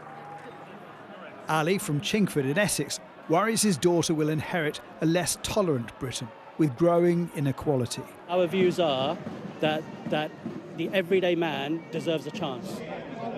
Half a mile away, the Unite the Kingdom march is reaching Parliament Square. I'm on the bidding for the council. How long have you been waiting for a house? 5 years. 5 years? 5 years. And I've got my 5 children living with me, and the council don't want to help me. Of course, this is an anti-migrant gathering. But would as many people be here if we didn't have a chronic housing shortage? 2 years ago, I took a parliamentary bench across Britain, asking people what mattered in the upcoming election. The cost of rent's tripled in the last few years. I kind of feel like, in a lot of ways, I was better off 10 years ago. From Cornish beaches to Scottish hills, to the waterways of Wales, Labour offered a glimmer of hope. It's very comfy. I can see why they nod off in Parliament. For decades, the Labour vote in Wales has been as solid and dependable as this aqueduct. But we've come back here because in just 2 years, the political landscape has changed dramatically. The May Welsh Assembly elections were a revolution. Plaid Cymru first, Reform second, Labour crushed. 2 years on, returning to the Telford Inn in Llanclochlan, we find takings are down 30%, even though the next nearest pub has closed. Punters drive here for days out. Less so now, with high fuel prices. Do they need to do the 56, 70 miles, whatever it is, round trip to Wales? Do they need to? No, we'll just save on that diesel. I mean, Labour's been here for, what, 27 years? Yeah. And all of a sudden, you go around and the farmers are even putting up these things for either Plaid Cymru or Reform. And it's something that we've never seen. Erin and Lana know they're lucky to have a job. With how much everything costs, being on the wage that we're on, I don't think is enough. Because, you know, you get paid and then your bills come out and then you've got like £100 or whatever you're on to live off for the rest of the month. From Wales, we've come to the Wirral. This is Ellesmere Port, where there's an unsettling sense of decay. Canvas homes are erected amongst rusted shutters, and glass shop fronts offer nothing. Back when I was a kid, we had everything. Town was booming. Retailers that remain open are often ones thriving on desperation, such as Wayne's pawn shop. People that are working full-time jobs, multiple jobs, and they're still having to come in just to make ends meet, pawn a few bits in just to get by. We're now in Lee, Greater Manchester. This is Heather, out to get her scooter serviced. A former carer, she's one of over 7 million people in the UK on the hospital waiting list. For her, it's been a year of waiting to get diagnostic tests. That's the hardest part, is the waiting. And they're not knowing, but when you know there's something wrong and you can't put your finger on it, and they can't put the finger on it, it's like, where do you go next? You don't know where to go, you just know there's something not right. No one's listening. We've ended up in Downing Street in Lee. The Black Door has seen better days and nobody is battling to live here. But if you count up the days of leadership challenges, snap elections, 6 prime ministers swapping in and out of the more famous Downing Street, over the last decade we have actually lost more than a year just in contests for number 10. The centre ground of politics is crumbling through inaction. People want leadership, direction, and their shift from traditional parties isn't just punishment. It's a cry for help. Jason Farrell, Sky News. And Jason is here with us now. Morning to you, Jason. Really interesting report. You've spoken to so many people. I mean, is it possible to sum up a kind of general theme when it comes to why people are feeling fed up? I think you're hearing that word, broken Britain. I mean, I hear it everywhere I go. I heard it on the tube with school kids talking about it. I've heard bankers talking about it, losing their jobs to AI. And when you go around the country to deprived areas, obviously people are talking about there too. One of the interesting things to me was when we went on the protest march with the various 2 different protests, both call each other hate marches. But actually there's quite a lot of common ground because they both feel disenfranchised. They both feel there's injustices in the world, that the politicians aren't listening, that the little man is being crushed down, is not getting their say and is being ignored, and that money's going out of the country is another big theme. And actually, if you put them together, they're actually quite similar. In a lot of if you take immigration out of it, actually, a lot of them are quite similar. And one of the interesting characters I met there was Chelsea. You saw her, she was wearing a kind of Union Jack hat. She was saying she couldn't get any housing. And she lives in an area, I looked it up, in Tipton. And actually there, the waiting list for housing has doubled in 3 years. And she also lives in an area where a quarter of the people are born outside of the UK. And she has put those 2 things together as the problem. So a lot of people who are on that march were blaming immigration, but actually when you look at it, the issues that they had were jobs, housing and a feeling of helplessness. It's so interesting, isn't it? Because the other thing that we hear often, central to your reporting also, Jason, is whether Britain is ungovernable and whether there is one political party that will suddenly have the solution, given the age that we live in, which is this social media age, you know, this 30-second videos where you get instant gratification. And somehow it feels like that's trickled over into politics, that people want results and they want them really quickly. I think, you know, as I made that point at the end there, where actually we've lost over a year of government time just on contests. That's not including the Brexit contest, of course, and then the bandwidth of government time that was taken up, probably at least 3 years, whether you agreed with it or not, just that amount of time that wasn't focused on sorting out other things. And so I think that, and the fact that you've had 6 prime ministers who then have to bed in when they get in, I don't think we haven't really had a government for the last decade with a direction.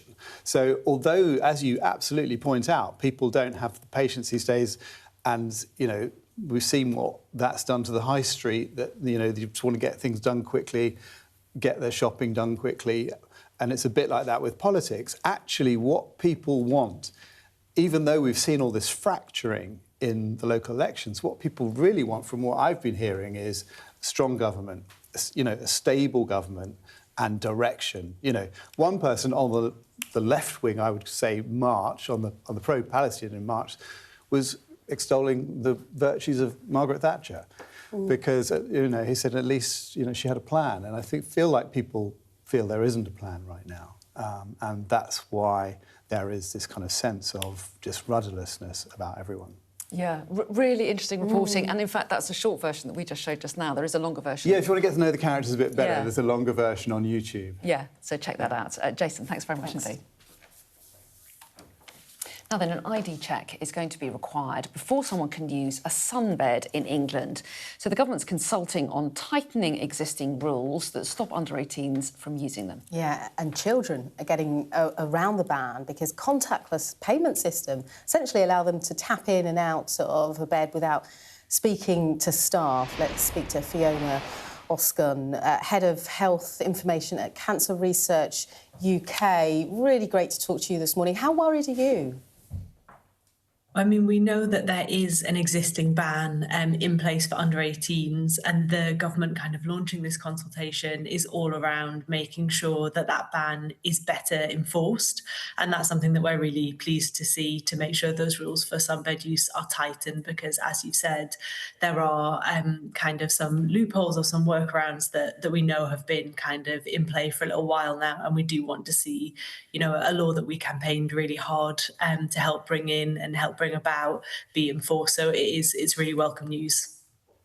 And how dangerous are sunbeds, and particularly for younger people? Yeah, they are absolutely dangerous. We know that they increase the risk of skin cancer, including melanoma, which is the most serious form of skin cancer.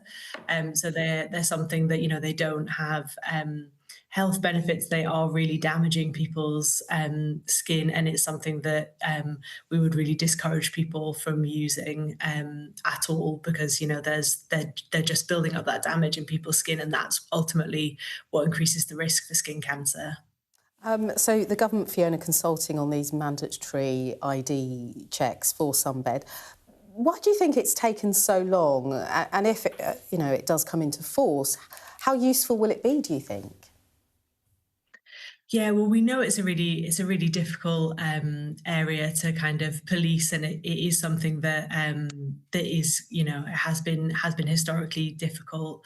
But we are really pleased to see the government taking this step.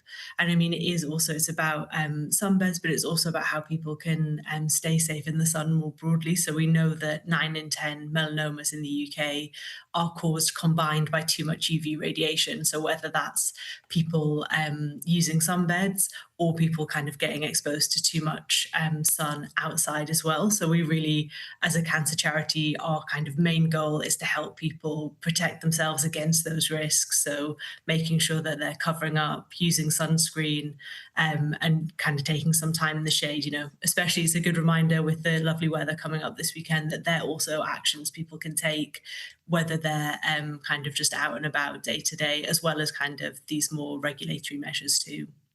Yeah, that's really helpful advice when we've got a heat wave on the way, starting today, over this weekend. How serious is the issue when it comes to the number of the more serious forms of skin cancer in this country? I mean, that there's a very high number of cases at the moment, isn't there? Why is that? So we've seen that melanoma skin cancer has risen above 20,000 cases for the first time in the UK, and that's predicted to keep on rising. So part of that is because it's sort of the other side of a good news story. We're all living much longer, so we're all kind of an ageing population in the UK. So that's obviously a good thing, because it means that we're able to live longer. We've kind of got that that longevity, but the flip side of that is it's more time for the damage to build up in our skin cells, and that's what can lead to skin cancer. The other things that could be taking kind of a role in this are also how people are exposed to the sun and sunbed, so kind of that exposure that is increasing people's risk. And there could also be some other factors at play, so things like we're getting better at diagnosing skin cancer, so we could be detecting skin cancers more than we used to, and also people are more aware of the symptoms, so they might be kind of presenting to doctors more than they would have done in the past. So all of those things together are likely to be kind of... Okay.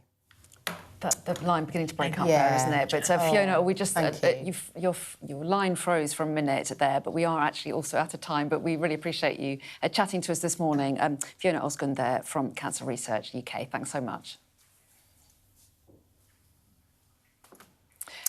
Let's just go to Sweden, shall we? Because the NATO foreign ministers meeting is getting underway later this morning, and we've seen various leaders arrive. We saw the Secretary-General Mark Rutte appearing a little bit earlier on, taking a few questions, talking about the importance of NATO countries stepping up their defence funding commitments. And there's our own Foreign Secretary, Yvette Cooper, who arrived just in the last few minutes.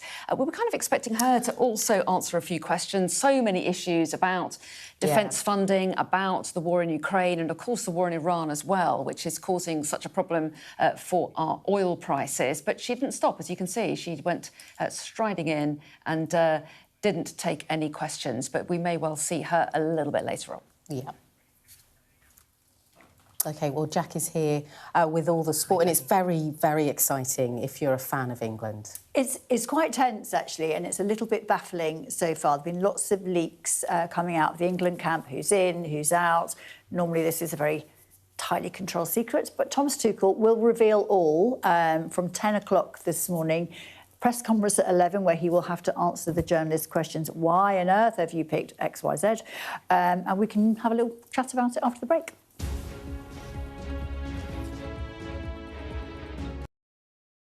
OK, there's a lot of firing going on.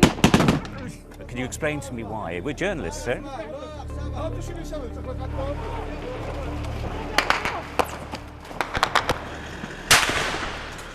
Let's go. Watch, wait. Right, we're going to get in. Right, get in, get in. Get in. We just want to ask you a few questions about your involvement with ISIS.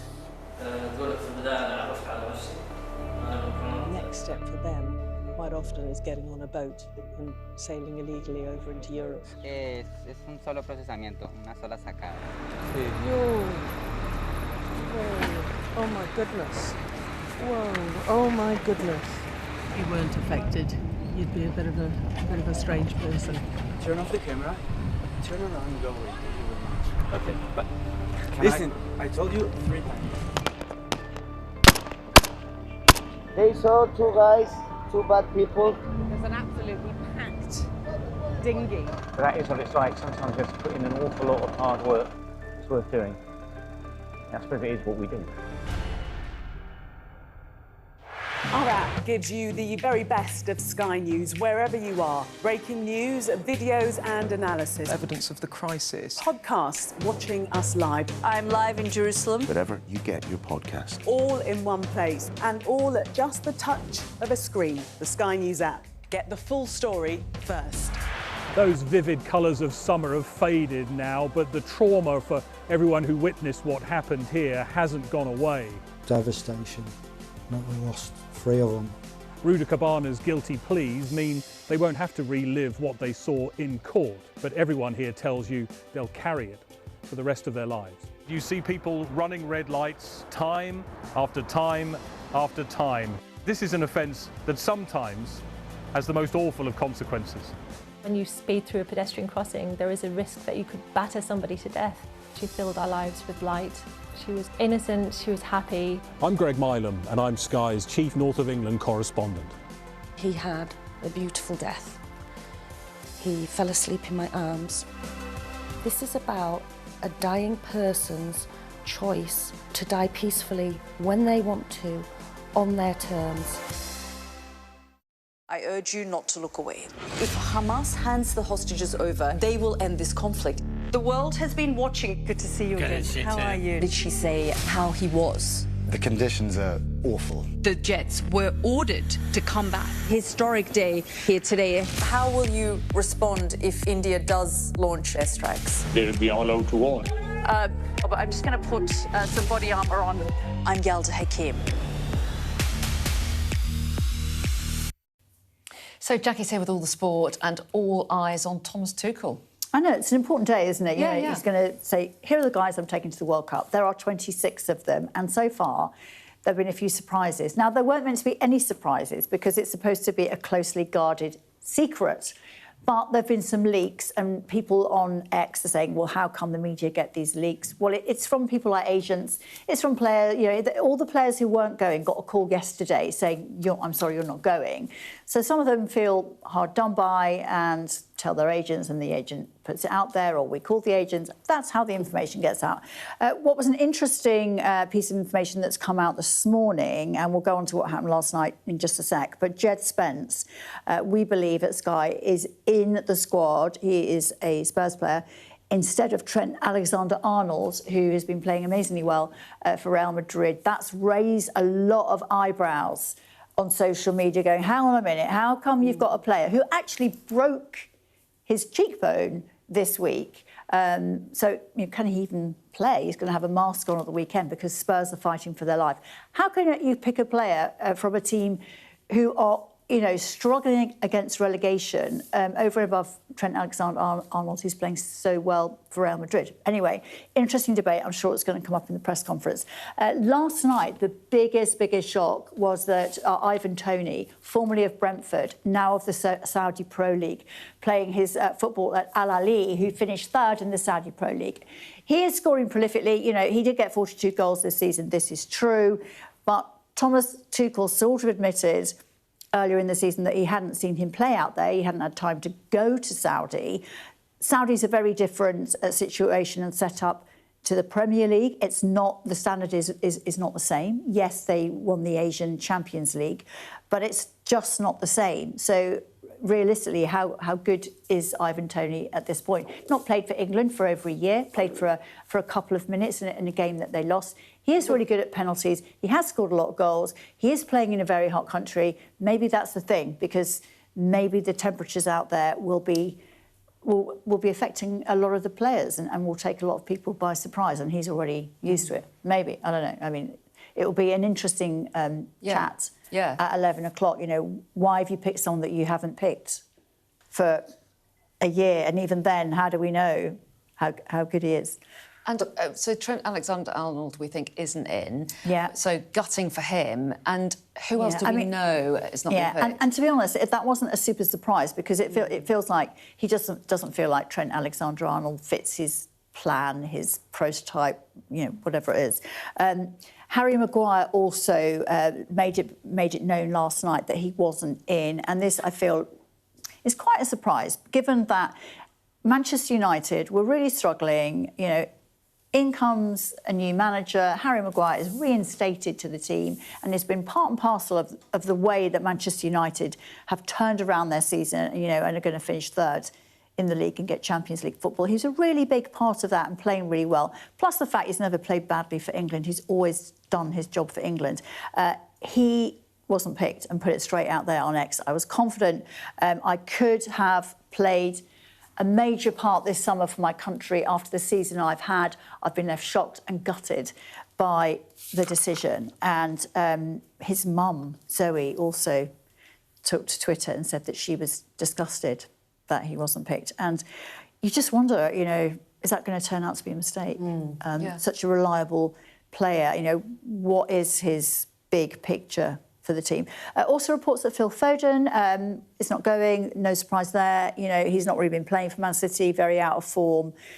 He's definitely lost something on the pitch for some reason. Cole Palmer, also suggestions he hasn't made it as well. That's a lot of reports going with that he won't be on the plane either. Again, injured. When he's come back, he hasn't been able to replicate what he was, but he does have a great penalty-taking ability, so could have come off the bench. And, that spark of magic, because, he is such a creative player, you never know when that might just arrive again, I guess. But so many questions that are going to be left unanswered. John Stones, for example, is a favourite of Thomas Tuchel, but John Stones is very injury-prone, has barely played this season, but there are thoughts that he will be part of the team. What is he going for? Characters? Is he going for the feel of the dressing room? Jordan Henderson is expected to be included. He's 35, plays for Brentford. Is that for his footballing ability, or is it for his father-like gather-you-all experience of the international scene ability? And they get a couple of friendlies, don't they, before? They do, when they get out there. Yeah, so that'll be quite interesting to see how the States those pick do gel. Yeah, but you should really be playing the team you're going to play then. Maybe he will. We should also mention Spygate, because this seems to be the story that is running and running. So the written reasons why Southampton were expelled from the playoff match, the £200 million match, which takes place at Wembley tomorrow. Borough will now take their place against Hull. The reasons why they were expelled were made public last night. It says, it was a contrived and determined plan from the top down to gain competitive advantage. Also, what was considered really bad was that junior members of staff, and we do all remember the picture of the junior member of staff by the tree with the camera, junior members of staff were under pressure to do it. So it's a 4-point deduction, which was 6, now 4, because they admitted to some other spying allegations. And now the question is, Tonda Eckert, the manager, will they sack him?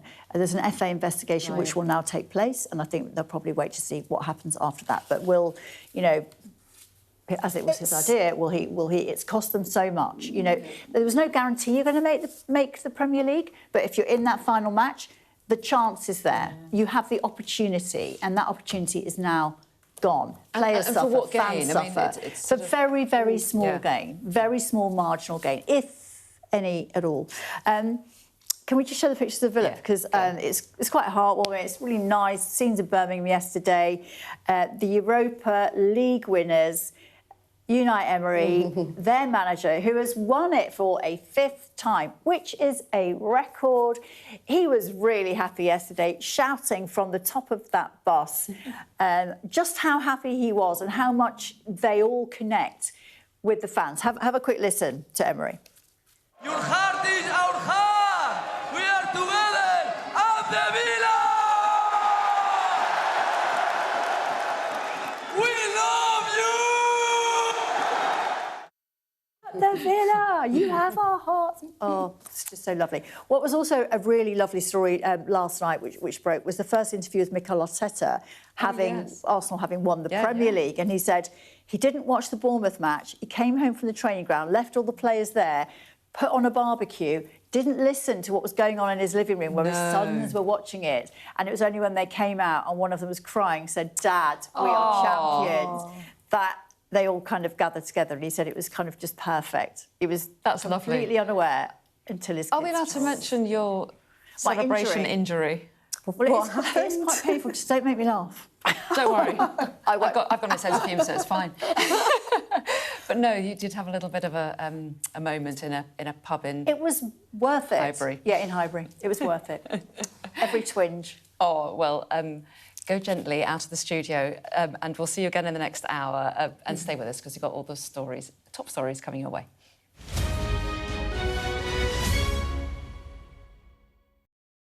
The best thing about being a Sky News journalist... My darling. Beth Rigby, Sky News. Is being a Sky News journalist. You said to people, I'm not coming back for more, but you have come back for more. Well, let's kick off. And make a statement.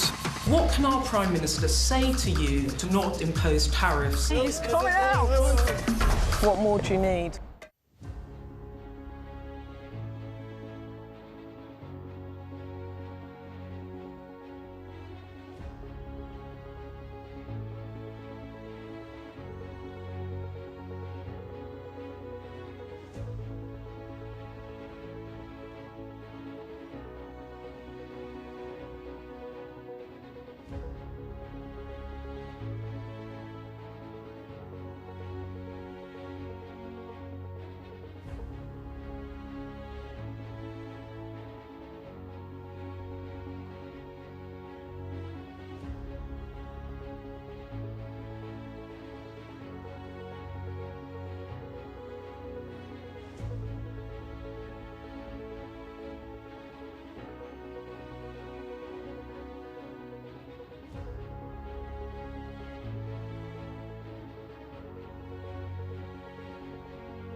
Hello and a very good morning. It's 9 o'clock. You're watching Mornings. I'm Anna. And I'm Leah. Thanks for starting your day with us. This is how things are looking.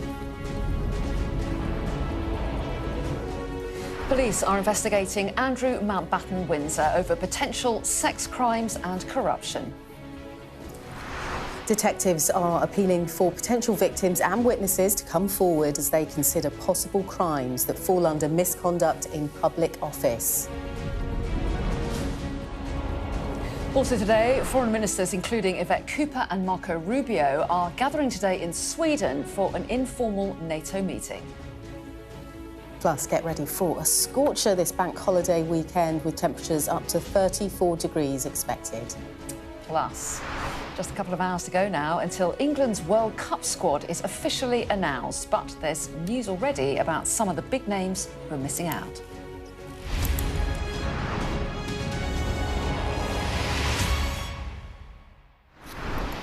Hello, very good morning. Thanks for joining us. We're starting this morning with some breaking news because it's understood that police are investigating Andrew Mountbatten-Windsor over potential sex crimes. Detectives are considering a wide range of crimes that fall under the offence of misconduct in public office. Yeah, police say they're keen to speak to a woman who claims she was taken to the former Prince Andrew's home in Windsor for sexual purposes, and they're appealing for other potential Epstein survivors to come forward. Our crime commentator, Martin Brunt, reports. This was Andrew Mountbatten-Windsor 3 months ago, shocked, dishevelled and failing to avoid cameras after a long day in police custody. He'd been arrested on suspicion of misconduct in public office from his time as a UK government trade envoy. The arrest was triggered by the release of documents from FBI files on his friend Jeffrey Epstein, the disgraced financier and paedophile. But it's now understood the UK police investigation is not limited to financial allegations. It includes potential sex crimes. Misconduct in public office can take in sex, fraud, corruption and other offences. Detectives are keen to interview a woman in the United States who claims she was taken to Andrew Mountbatten's Windsor home for sexual purposes in 2010. She has yet to make a formal complaint. Police are appealing for other potential Epstein survivors to come forward in a complex and possibly expanding inquiry that's expected to last for many months. Thames Valley Police Assistant Chief Constable Oliver Wright said, "Our team of very experienced detectives are working meticulously through a significant amount of information that has come in from the public and other sources. We are committed to conducting a thorough investigation into all reasonable lines of inquiry, wherever they may lead. We encourage anyone with information to get in touch." I think this is a significant step. The fact that something's happened so quickly, and if the law is truly taking its course, as the King suggested, then that's good news. Police have spoken to a range of witnesses since the suspect was arrested on his 66th birthday in a pre-dawn raid on his new Norfolk home. The Epstein files appeared to show the brother of the King passed on sensitive government documents and commercial information to the financier, who was jailed for procuring a girl under 18 for prostitution. Epstein later died in prison after a second arrest. To boost their investigation, police are hoping to get unredacted copies of the relevant Epstein files from the American Department of Justice. And one important and fundamental hurdle, officers are trying to establish with the Crown Prosecution Service that Andrew's role as a trade envoy did make him a public officer subject to the law. Mr. Mountbatten-Windsor remains under investigation and strongly denies any wrongdoing. Martin Brunt, Sky News. Well, let's speak to our royal correspondent, Laura Bondoc. Laura, very serious allegations here. Morning. Yeah, good morning. Yeah, this is a very significant moment, I think, in all of this. And yes, yet more scrutiny for Andrew Mountbatten-Windsor. It's very hard to forget, isn't it, that image of him slouching in the back of the car 3 months ago as he was driven away from Aylsham Police Station in Norfolk.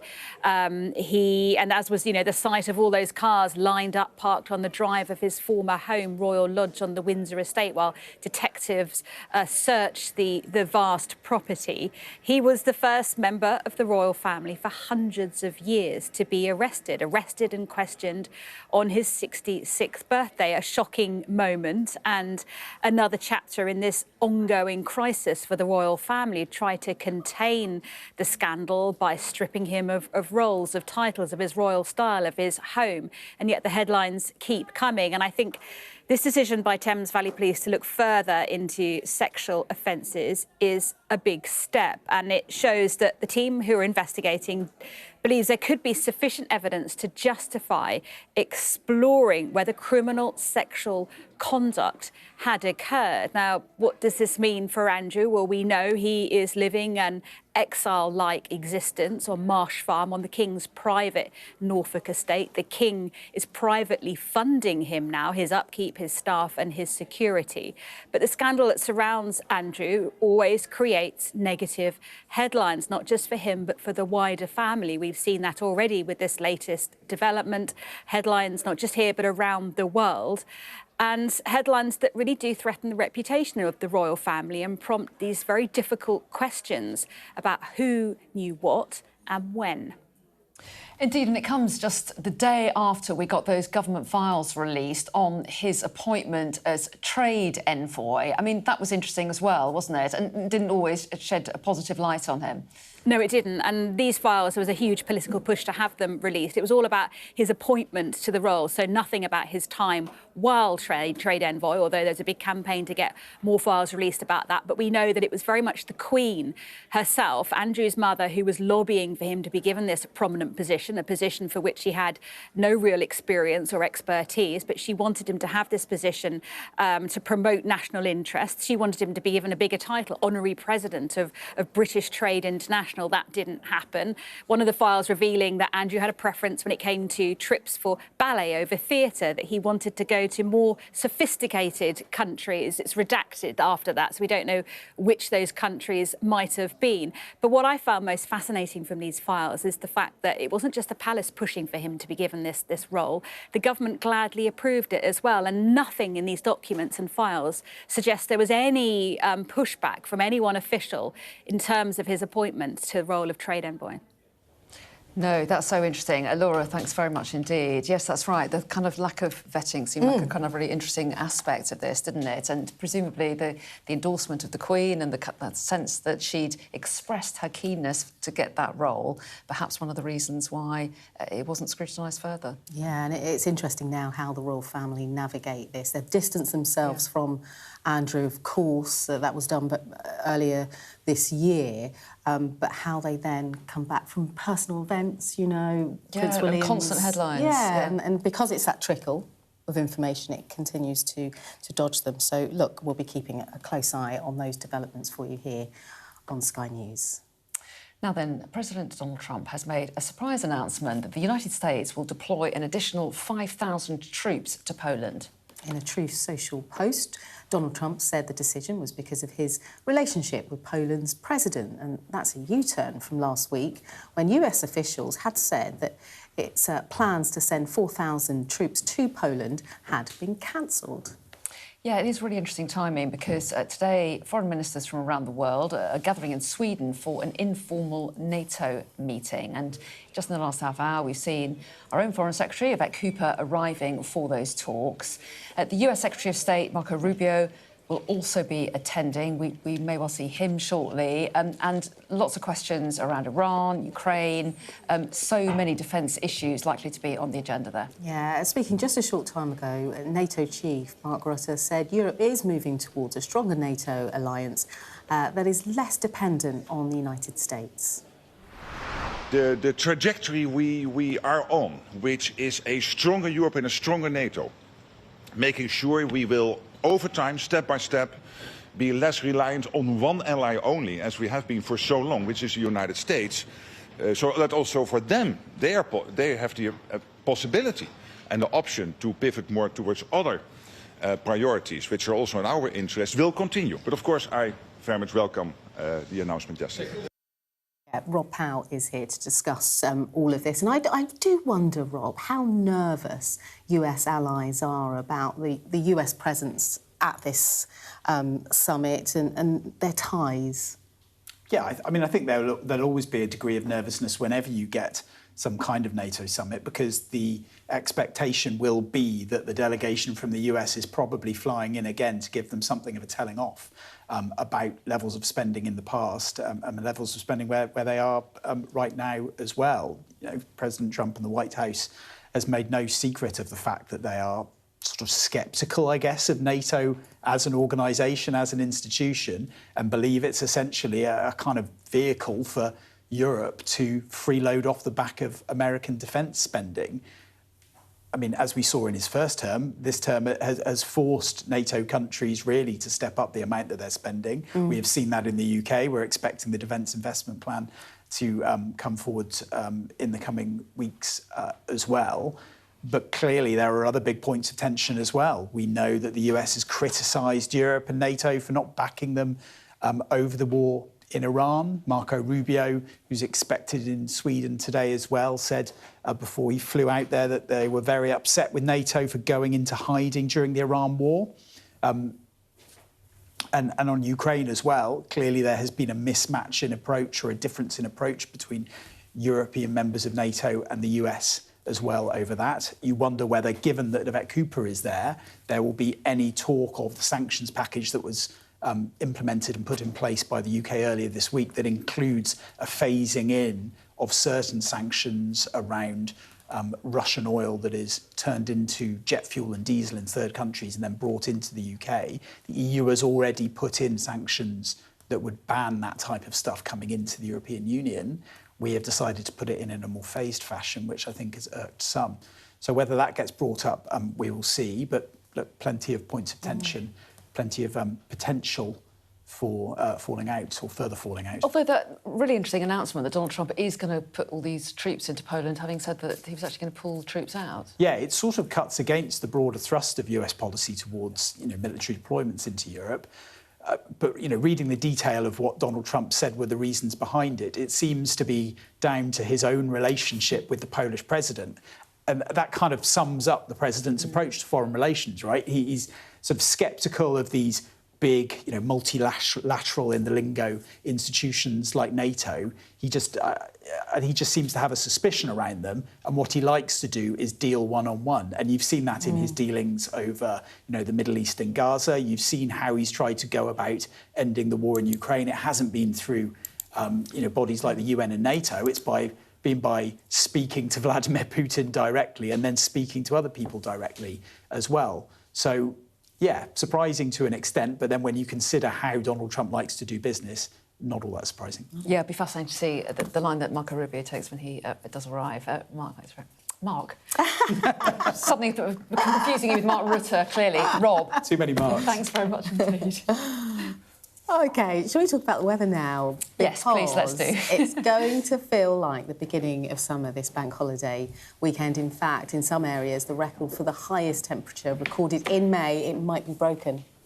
Yeah, but with hot weather comes weather warnings. The UKHSA has issued a yellow heat health alert for areas in the Midlands and the south of England from today until next week because the temperature could reach 34 degrees. Yeah, scorchio. But sticking with the theme of UV exposure, the government is proposing mandatory ID checks to stop under-18s from using sunbeds as part of new plans aimed at reducing skin cancer cases in the UK. Let's talk more about this with our correspondent, Sadia Chowdhury. I'm not one to use sunbeds, as you know, I'm quite golden already, but I didn't know that you would have to be able to go into one. You can just tap and you don't have to deal with someone behind a desk. And that's where the issue is, isn't it? That kids, potentially, 14-year-olds in, school uniforms are going into these places and doing extreme damage to their skin. It's crazy. Exactly. This is the warning from the government. They say children as young as 14 are using sunbeds,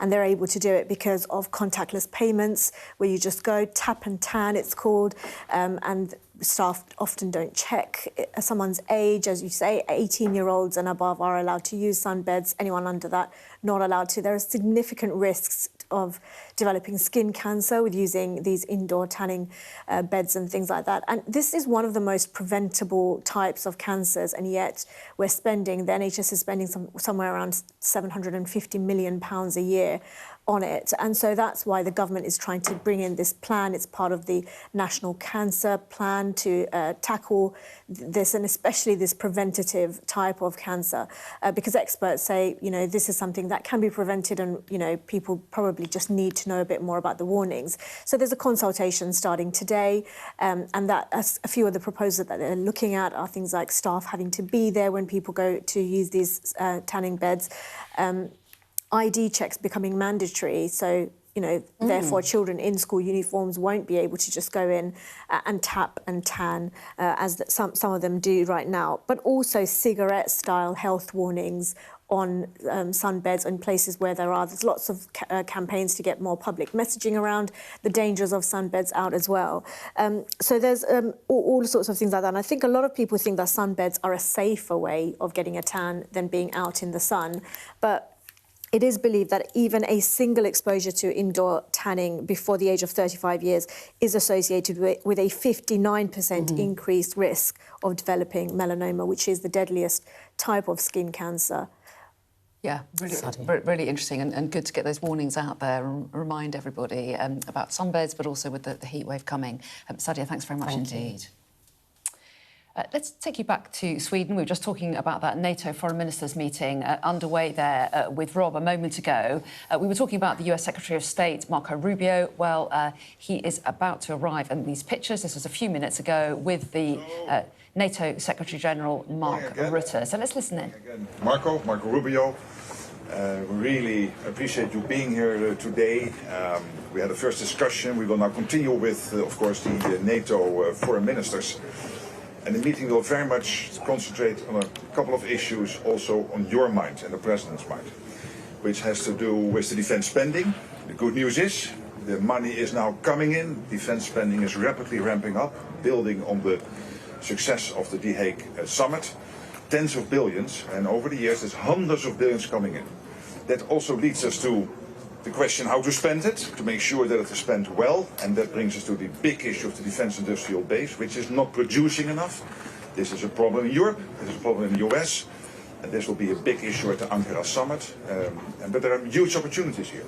We have to produce more to maintain our deterrence and defence, but there are also big in terms of the defence dividend societal effects here, in terms of jobs, new factories opening up, new production lines across the Atlantic, and even more fostering the transatlantic bond. And of course Ukraine will be on the agenda today, making sure that Ukraine stays strong in the fight. And I again want to thank the United States for the fact that the critical flow of US military support to Ukraine in terms of, for example, the interceptors for Patriot systems continues to go, paid for by European and Canadian allies.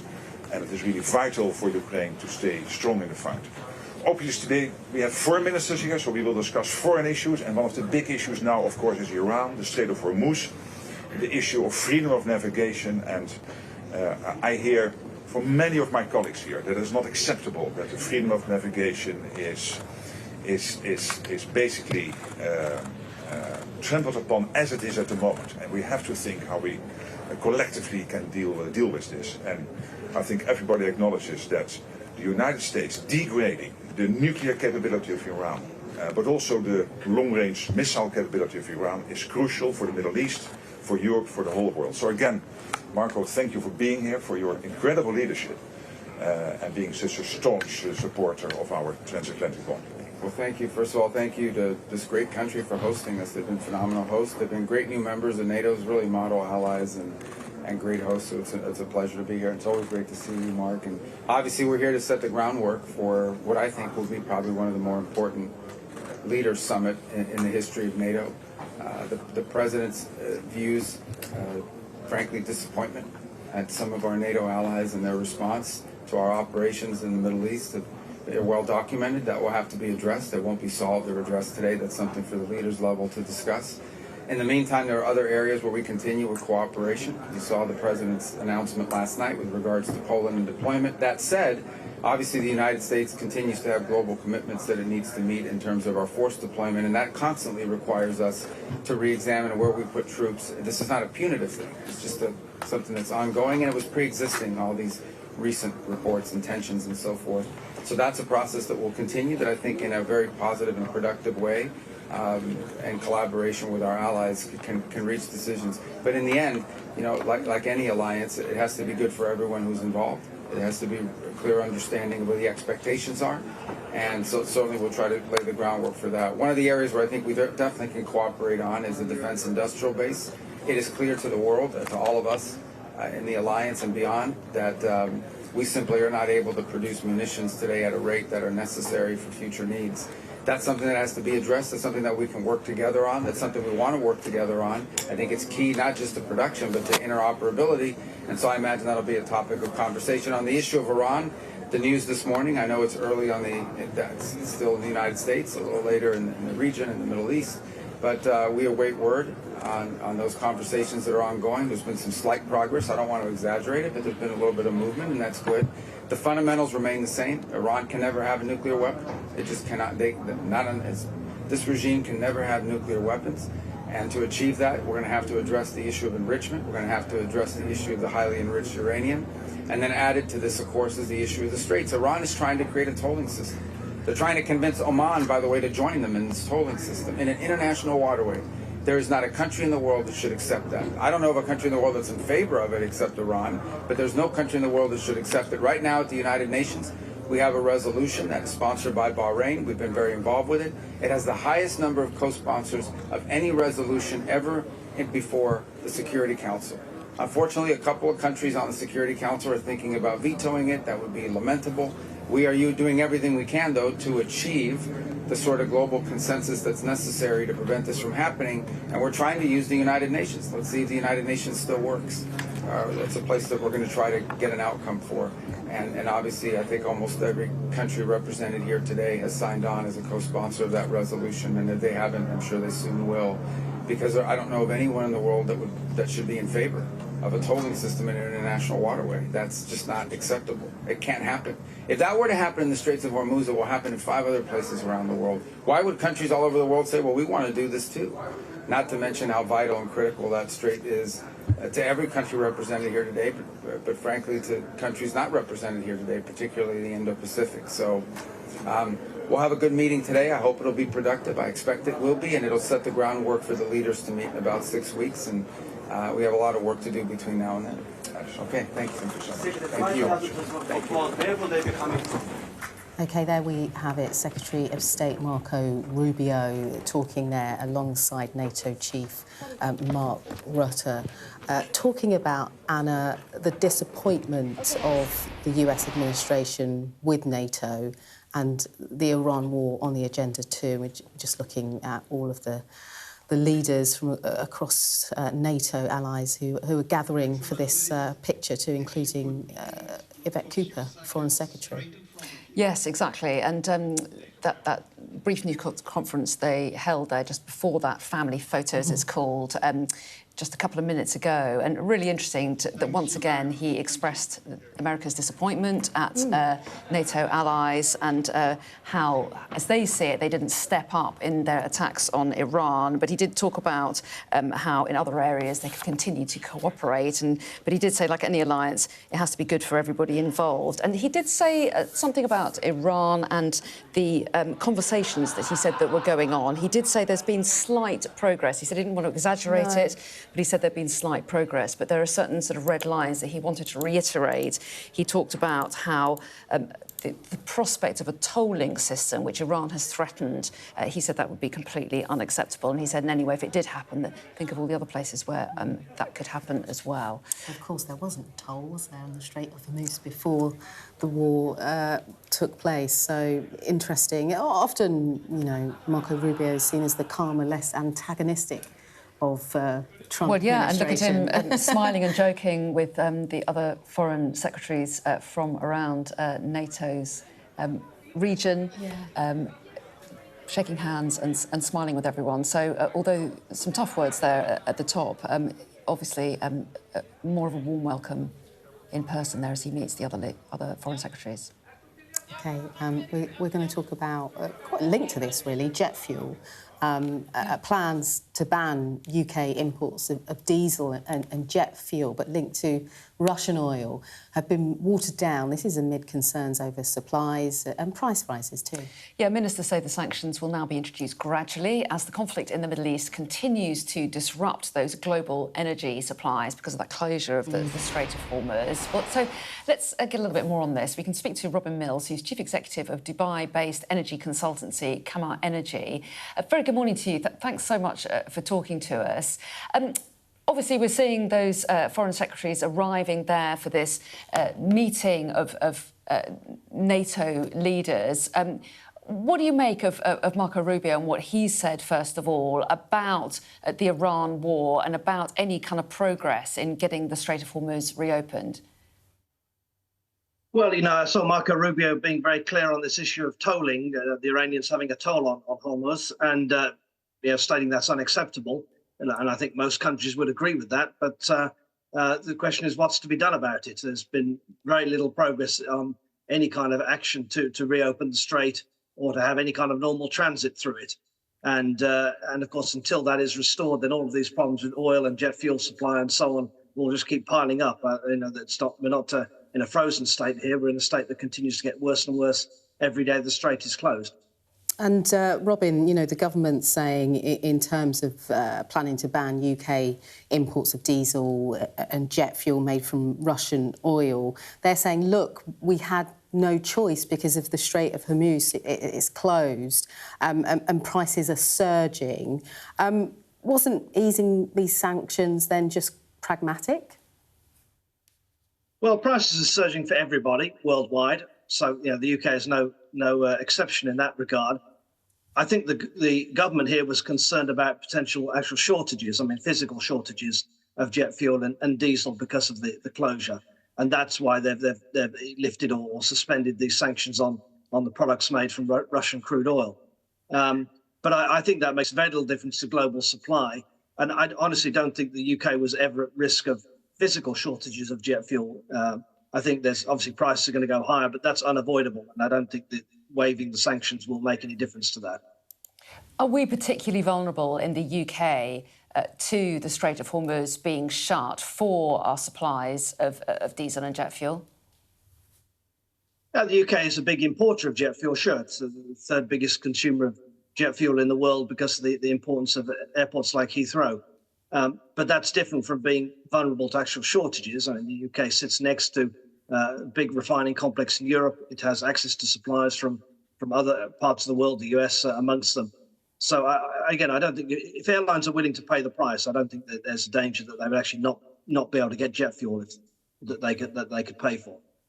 And then, Robin, the longer the Strait of Hormuz is closed, what does that then say about our own energy security, particularly as we're heading into those winter months?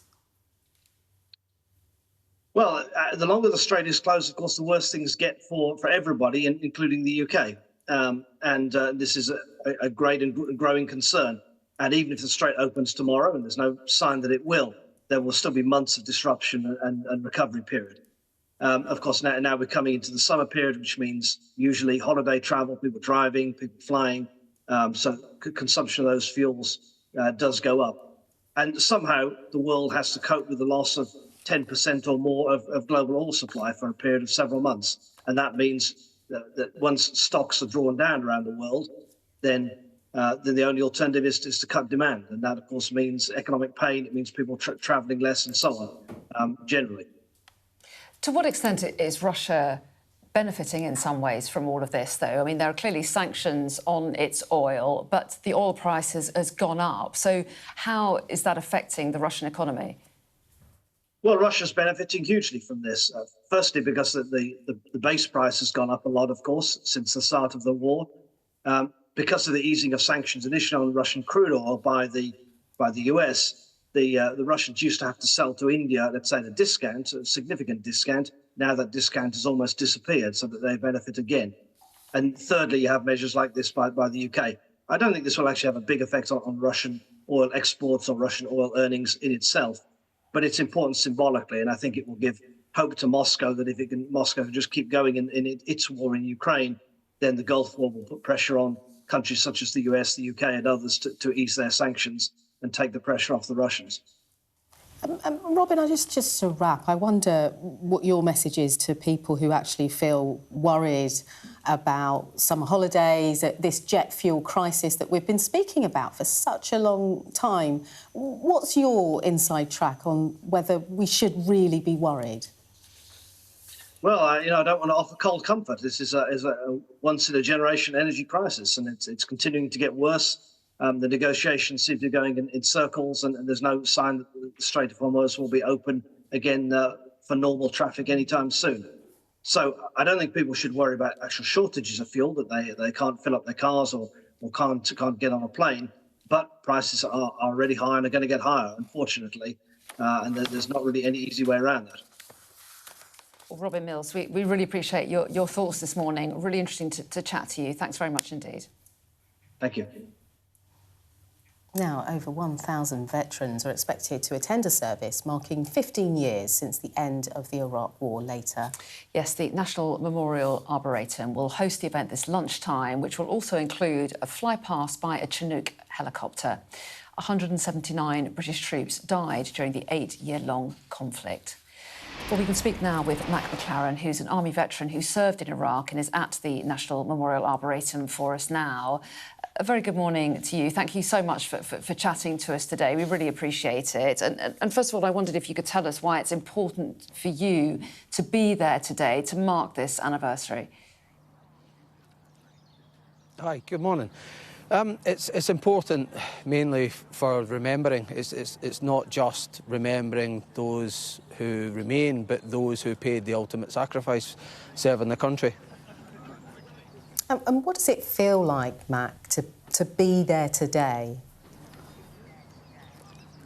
It's going to be an emotional day, but thanks to the support of the Royal British Legion, we're all very well looked after today, and each and every one of us will no doubt have a fantastic day, as much as it's going to be emotional and humbling.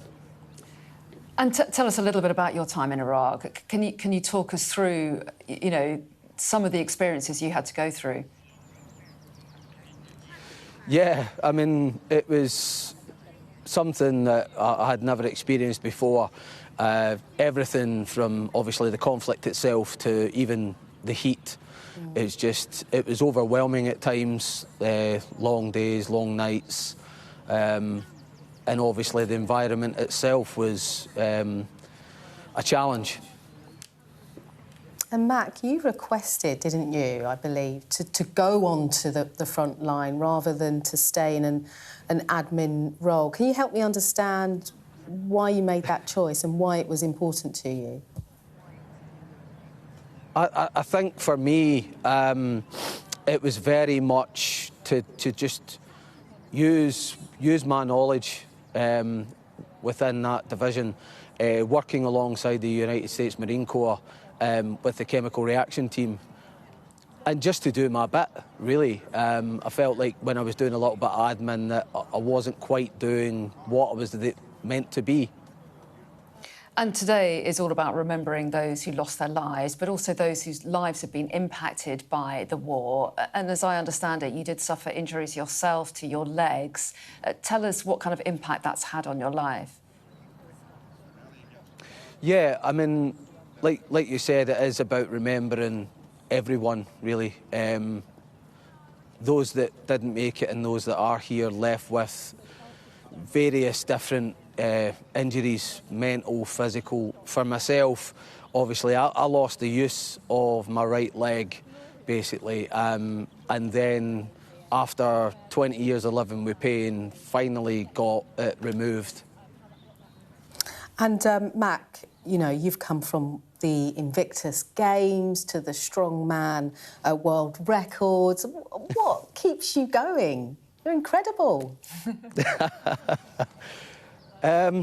Certainly for me, my journey was always the Invictus Games. And, you know, I can't thank the likes of Royal British Legion enough, because not only did they fund everything and take the entire UK team out there, but they also brought our families out, which was so important to everyone there, to have that personal support along the journey. We're looking at some incredible pictures while you're speaking, Mac. We have to leave it there, but we just want to, you know, wish you a kind of an important day. I know it's going to be emotional, but obviously really important for you all to be together today. And thanks so much for joining us and telling us a little bit about your experiences and what today means to you. We do appreciate it. No, thank you. Oh, what a top man. Yeah, God, so many extraordinary achievements after that experience. Yeah, we're going to talk about politics now, and it's been, well, full of turmoil the last few weeks in Westminster and around the country, really. For years, yeah. You know, and the real question for our political leaders to answer is about how to really help everyone across the country. Yeah, well, as the cost of living rises and traditional political loyalties are fracturing, our home editor Jason Farrell has travelled from London up through Wales and into the northwest to explore the notion of British discontent. Why do Britons feel the country is broken? Well, I just think the way that people are leading our country, I just don't think it's right. They've got their priorities all wrong. Why is the electorate so fractured and impatient? I don't think we could be any more patient with our politicians, to be honest. Over the years, look who we've had for God knows how long, and look what they've done. Is the UK simply ungovernable? Of course it's governable. You just need someone with a pair to get back involved and actually be in control, that we believe is credible. We start our exploration into British discontent in London, a weekend of two protests, characterised as rivals. But are the people on these rival marches so different? First, the pro-Palestinian protesters. Ali from Chingford in Essex worries his daughter will inherit a less tolerant Britain with growing inequality. Our views are that the everyday man deserves a chance. Half a mile away, the Unite the Kingdom march is reaching Parliament Square. I'm on the bidding for the council. How long have you been waiting for a 5 years. 5 years? 5 years. And I've got my 5 children living with me, and the council don't want to help me. Of course, this is an anti-migrant gathering.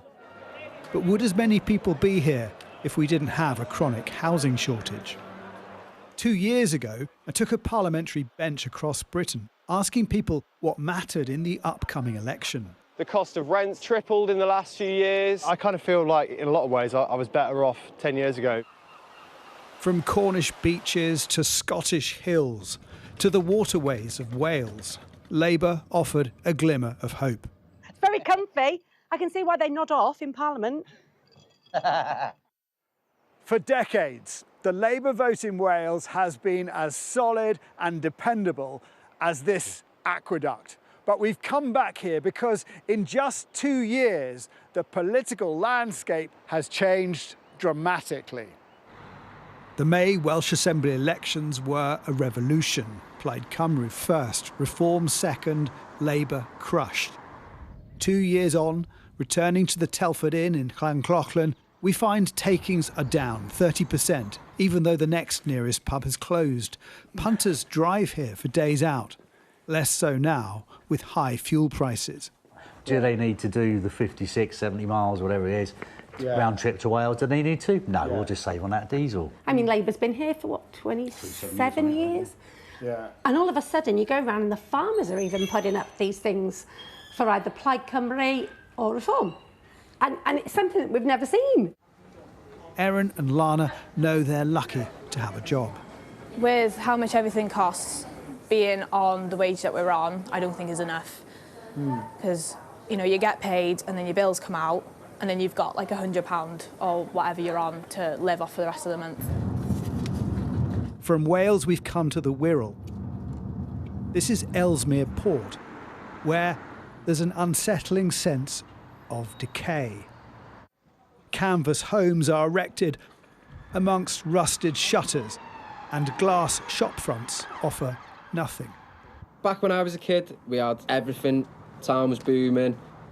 Retailers that remain open are often ones thriving on desperation, such as Wayne's pawn shop. People that are working full-time jobs, multiple jobs, and they're still having to come in just to make ends meet, pawn a few bits in just to get by.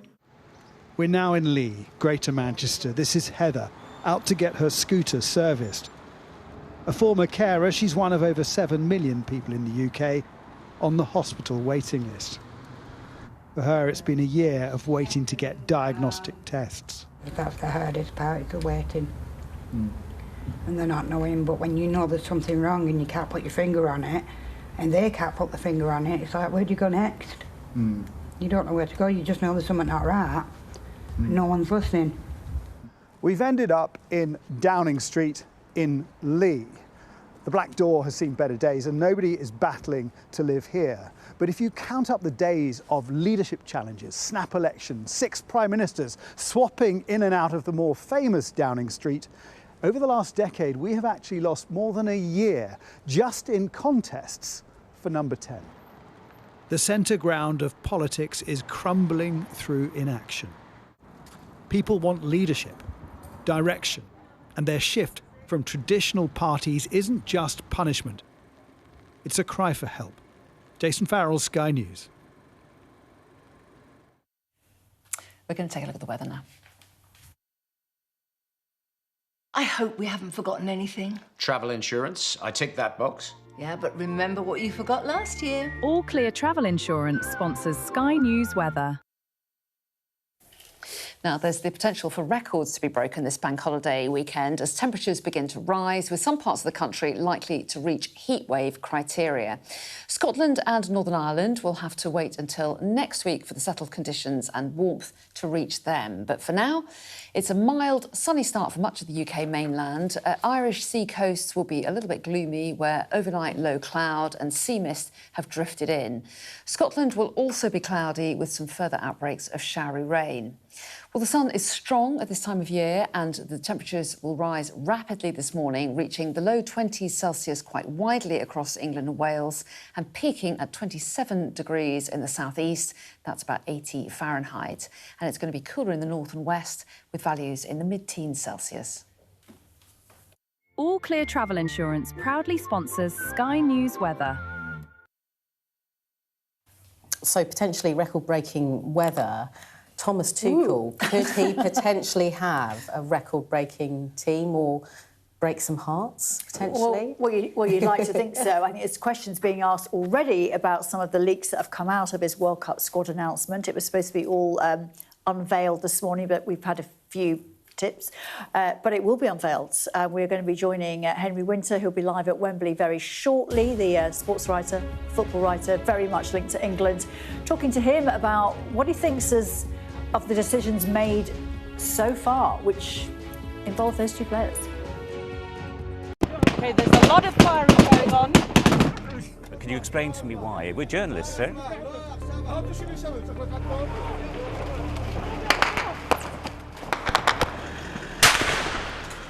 Let's go. Watch, wait, right, we're going to get in. Right, get in. We just want to ask you a few questions about your involvement with ISIS. Next step for them, quite often, is getting on a boat and sailing illegally over into Europe. Es un solo procesamiento, una sola sacada. Whoa. Oh my goodness. Whoa. Oh my goodness. If you weren't affected, you'd be a bit of a strange person. Turn off the camera. Turn around and go away. Okay, but listen, I told you 3 times. They saw 2 guys, 2 bad people. There's an absolutely packed dinghy. That is what it's like. Sometimes you have to put in an awful lot of hard work. It's worth doing. I suppose it is what we do. Our app gives you the very best of Sky News wherever you are. Breaking news, videos and analysis. Evidence of the crisis. Podcasts, watching us live. I'm live in Jerusalem. Wherever you get your podcast. All in one place and all at just the touch of a screen. The Sky News app. Get the full story first. Those vivid colours of summer have faded now, but the trauma for everyone who witnessed what happened here hasn't gone away. Devastation. We lost 3 of them. Ruda Cabana's guilty pleas mean they won't have to relive what they saw in court, but everyone here tells you they'll carry it for the rest of their lives. You see people running red lights time after time after time. This is an offence that sometimes has the most awful of consequences. When you speed through a pedestrian crossing, there is a risk that you could batter somebody to death. She filled our lives with light. She was innocent, she was happy. I'm Greg Milam and I'm Sky's Chief North of England correspondent. He had a beautiful death. He fell asleep in my arms. This is about a dying person's choice to die peacefully when they want to, on their terms. The best thing about being a Sky News journalist... My darling. Beth Rigby, Sky News. Is being a Sky News journalist. You said to people, I'm not coming back for more, but you have come back for more. Well, let's kick off and make a statement. What can our Prime Minister say to you to not impose tariffs? He's coming out! What more do you need? So here's Jackie to talk England squad. We haven't actually got the list yet, but we've got a few ideas. I know, and it's actually quite strange because normally Thomas Tuchel plays his cards very close to his chest. He doesn't like any leaks, and you know he kind of waits till the last minute to announce the squad. But obviously, this has got to be announced. You know, he's got to have told people. So there's a big event going on at Wembley today, and they will have known yesterday. And he had to make his calls yesterday to the players who are not going to make the plane for the States. So I think some agents have been leaking some information, which is why we know some of the people who are going and who are not going. But let's bring in at this moment Henry Winter, a football writer very closely. You've followed England for a very, very long time, Henry. Morning to you. You're at Wembley. Can we talk first of all about the most recent leak, and that is that Sky Sports understands that Trent Alexander-Arnold will not be on that plane. Jed Spence of Tottenham will be on that plane. What do you make of those decisions? Well, first, there's a long tradition with England of focusing on the emissions going into tournaments. You go back to Gaza in '98, McManaman, who won the Champions League in 2002, him being omitted, Jermaine Defoe in 2006. So, look, we always focus on that. But Trent Alexander-Arnold's omission is absolutely baffling. I cannot believe that a player of Trent's quality, who is the starting right-back for the biggest club in the world, Real Madrid, despite their sort of issues, who has shown, you know, at Liverpool, Champions League, Premier League, who's also shown with England, coming off the bench, scoring goals, 30-odd caps, that he's not in the best 23 players in the country. I find that baffling. And I always look for players who can actually come on and make a difference. If England are trailing in a knockout game, would you rather bring Jed Spence on, or would you rather bring Trent Alexander-Arnold on with his ability to play a 70-yard pass to Harry Kane or to Marcus Rashford on the left, or down the right to Bukayo Saka, and then step up in the shootout, as he has done with England, and take a penalty? So I'm sure there'll be questions to Tuchel about Trent Alexander-Arnold later. Yeah, absolutely. I mean, he doesn't seem to be a fan, even though, you know, the guy's playing so well. What about Ivan Toney? So we heard yesterday that he is going to be on that plane as a striker. Has he seen him play in Saudi Arabia? Because I know 42 goals in a season is a lot, and winning the Asian Champions League with Al Ahly is a great achievement. Does Tuchel know what it's like there? Has he seen him actually play? Well, if you look at the Portuguese squad, not simply Ronaldo, they've got players from the Saudi League. I mean, one thing that Tony will have going for him, we spoke about it when England were playing in Andorra, was it last year, that he, you know, he can deal with the heat, which will be an issue. He can also take a penalty. I think he's only missed sort of 2 or 3 penalties in his long career. So absolutely he can play. But, you know, I'm sure Danny Welbeck will be going into sort of training, or maybe now going off on holiday at Brighton, wondering what more he's got to do do. He's a good tourist. He's been in fantastic form, better form than Ivan Toney against more significant opposition. So, but I think, look, you've got Harry Kane, you've got Ollie Watkins. So important. Ollie Watkins is in, 10 and 12 games, just won the Europa League in fantastic form. So Ivan Toney, how much football is he actually going to see out in America? Yeah, but he has really turned his season around. So you can see why he would be picked. But what about Harry Maguire? You know, talking about turning seasons around. You know, integral part of Man United turning their season around and finishing third. Never let England down. He is very upset that he's not been picked. And totally right, because I've just been in the press room here, and one of the topics of conversation here at Wembley is Dan Burn in ahead of Harry Maguire. We know Dan Burn is he's a good tourist, he's a good player, love the story, sort of non-league, fought his way up, love all that. But Harry Maguire's a fighter as well. Harry Maguire's a patriot, and also Maguire can take a penalty. We've seen that in major finals with and before with Harry Maguire. He is a leader. He's also in excellent form for Manchester United. OK, Michael Carrick is the main catalyst for that, but Maguire and Bruno Fernandes and players like that have been instrumental. So I really feel for Maguire today, because you saw from his Instagram post, was it this morning or last night? Last night, how devastated he is, because he cares so much about England and he brings so much to England on and off the pitch. So he'll be missed. Yeah, absolutely, and we expect that Kobbie Mainoo will be in that squad, and again, he too part of that turning United around. Let's just do a quick mention of Phil Foden's omission and Cole Palmer's omission. We understand that they will not be on the plane either. Cole Palmer's a surprise. I mean, 8th in the latest Ballon d'Or. I mean, you saw him the other night against Spurs. He looked absolutely back in form, probably one of his best games of the season. Again, coming back to, he's another one who can take a penalty. Phil Foden, I think, is less of a surprise. I mean, one of the good things about this England squad, England got so many good number 10s. So, look, big names were always going to miss out. And, look, you've got to stand by Thomas Tuchel and say, well, fair enough. He's got the decisive pick, and he's certainly been decisive. This is very much his squad. Whatever us in the media, in the public, fans and teammates of those players who've been omitted may think, this is Thomas Tuchel's squad and we need strong leadership. And he's certainly shown that, whether you agree with it or not. Do you think there's going to be an Arsenal bounce in this squad with players, playing in that Arsenal squad and playing themselves into contention, like Miles Lewis-Skelly? We're going to show some pictures just because it's a great excuse to show them again. There's also some flash photography coming up. But do you think, in all seriousness, there may be a little bit of an Arsenal flavour that might not have been a few months ago? Jackie, I was waiting for the Arsenal question from you, and I hope the bruised ribs are OK after your celebrations.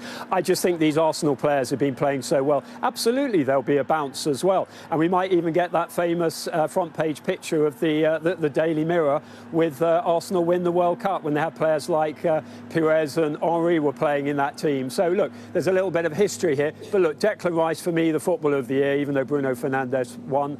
Eberechi Eze can provide that sort of creativity. Madueke, possibly a slight surprise, but good as well. And who else is in there from Arsenal? I mean, Bukayo Saka. What a season. Yeah. Bukayo Saka, look, he's been injured, so at least he'll have his legs will have a few more miles in them come the summer. Yeah, and there's that sort of bounce from doing something you've been trying to do for 4 years, 5 years. He's going to get some tough questions in this press conference, I think, Thomas Tuchel. What kind of squad do you think he has assembled? What's he trying to achieve? It seems like it's not just about your form, how you've played this season. It's a bit about your personality. I mean, just thinking, Jordan Henderson, for example.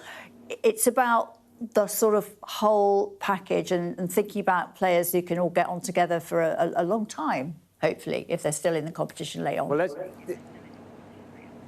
let's hope it's a very long time, because obviously they leave on June the 1st. They've got not the Arsenal players because of the Champions League game the night before, 2 nights before. But they're going to be a long time together, away from home, after a long, hard season. You are going to need what the FA call good tourists. And Jordan Henderson, I don't think he deserves to be there on footballing grounds. He's not even starting for Brentford. He's, 35 as well. But in terms of someone who drives the standards, to use Thomas Tuchel's phrase, Henderson absolutely contributes off the pitch, but really we should be focusing on what they can contribute most on the pitch. They should be able to sort of cope with these weeks away. This could be the absolute time of their lives for these players. It's actually a good squad once we've sort of addressed the omissions. England got some exceptional players and should go far this summer. Yeah, Henry, let's hope so. Thanks very much for your thoughts this morning. Press conference not too far away now, and the announcement will start officially dripping out very shortly. Henry, thanks so much. Pleasure. So, interesting. Yeah, very, very interesting. And it is interesting what Henry says. You know, it should really be about the football. It shouldn't really be about anything else. And, you know, let's see if it is. The other things we wanted to sort of like touch on this morning as well is Spygate, the written reasons why Southampton were kicked out of tomorrow's really, really big match at Wembley, the playoff, the £200 million match they call it, which will now be contested between Middlesbrough and Hull and not Southampton. The written reasons were made public. It was a contrived and determined plan from the top down to gain competitive advantage, and they were also criticised for junior members of staff being under pressure, and we see in that picture there, to do it. 4-point deduction was 6, now 4. Will Tom de Eckert be sacked, the Southampton manager? That is the big question that's being asked now.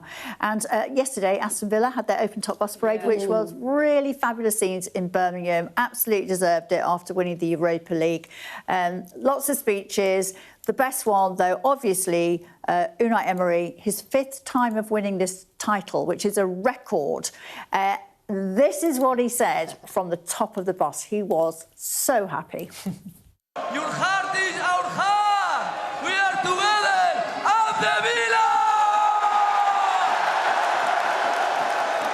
We love you. The Villa! And the other really nice thing that came yesterday, which we've got no time to run, but Mikel Arteta did an interview with Sky and said, you know, what was it like the night of the Bournemouth match, night you actually won the title when you weren't actually playing? And he said, well, went home, started a barbecue, closed the door, my kids were listening to it, I didn't know, and I only knew we'd won the league when my son came out crying saying, Dad, we're champions. That's so amazing. cute. You'd think you wouldn't be able to resist, even if it was from behind the sofa. He said it was the longest hour and a half of his life, but he didn't look. So he'll be shouting on top of a bus soon enough, won't he? Yes, next weekend. Next weekend. Will you be there? Clutching your rib? I've got a christening to go to, so no. We're out of time. See you in the morning.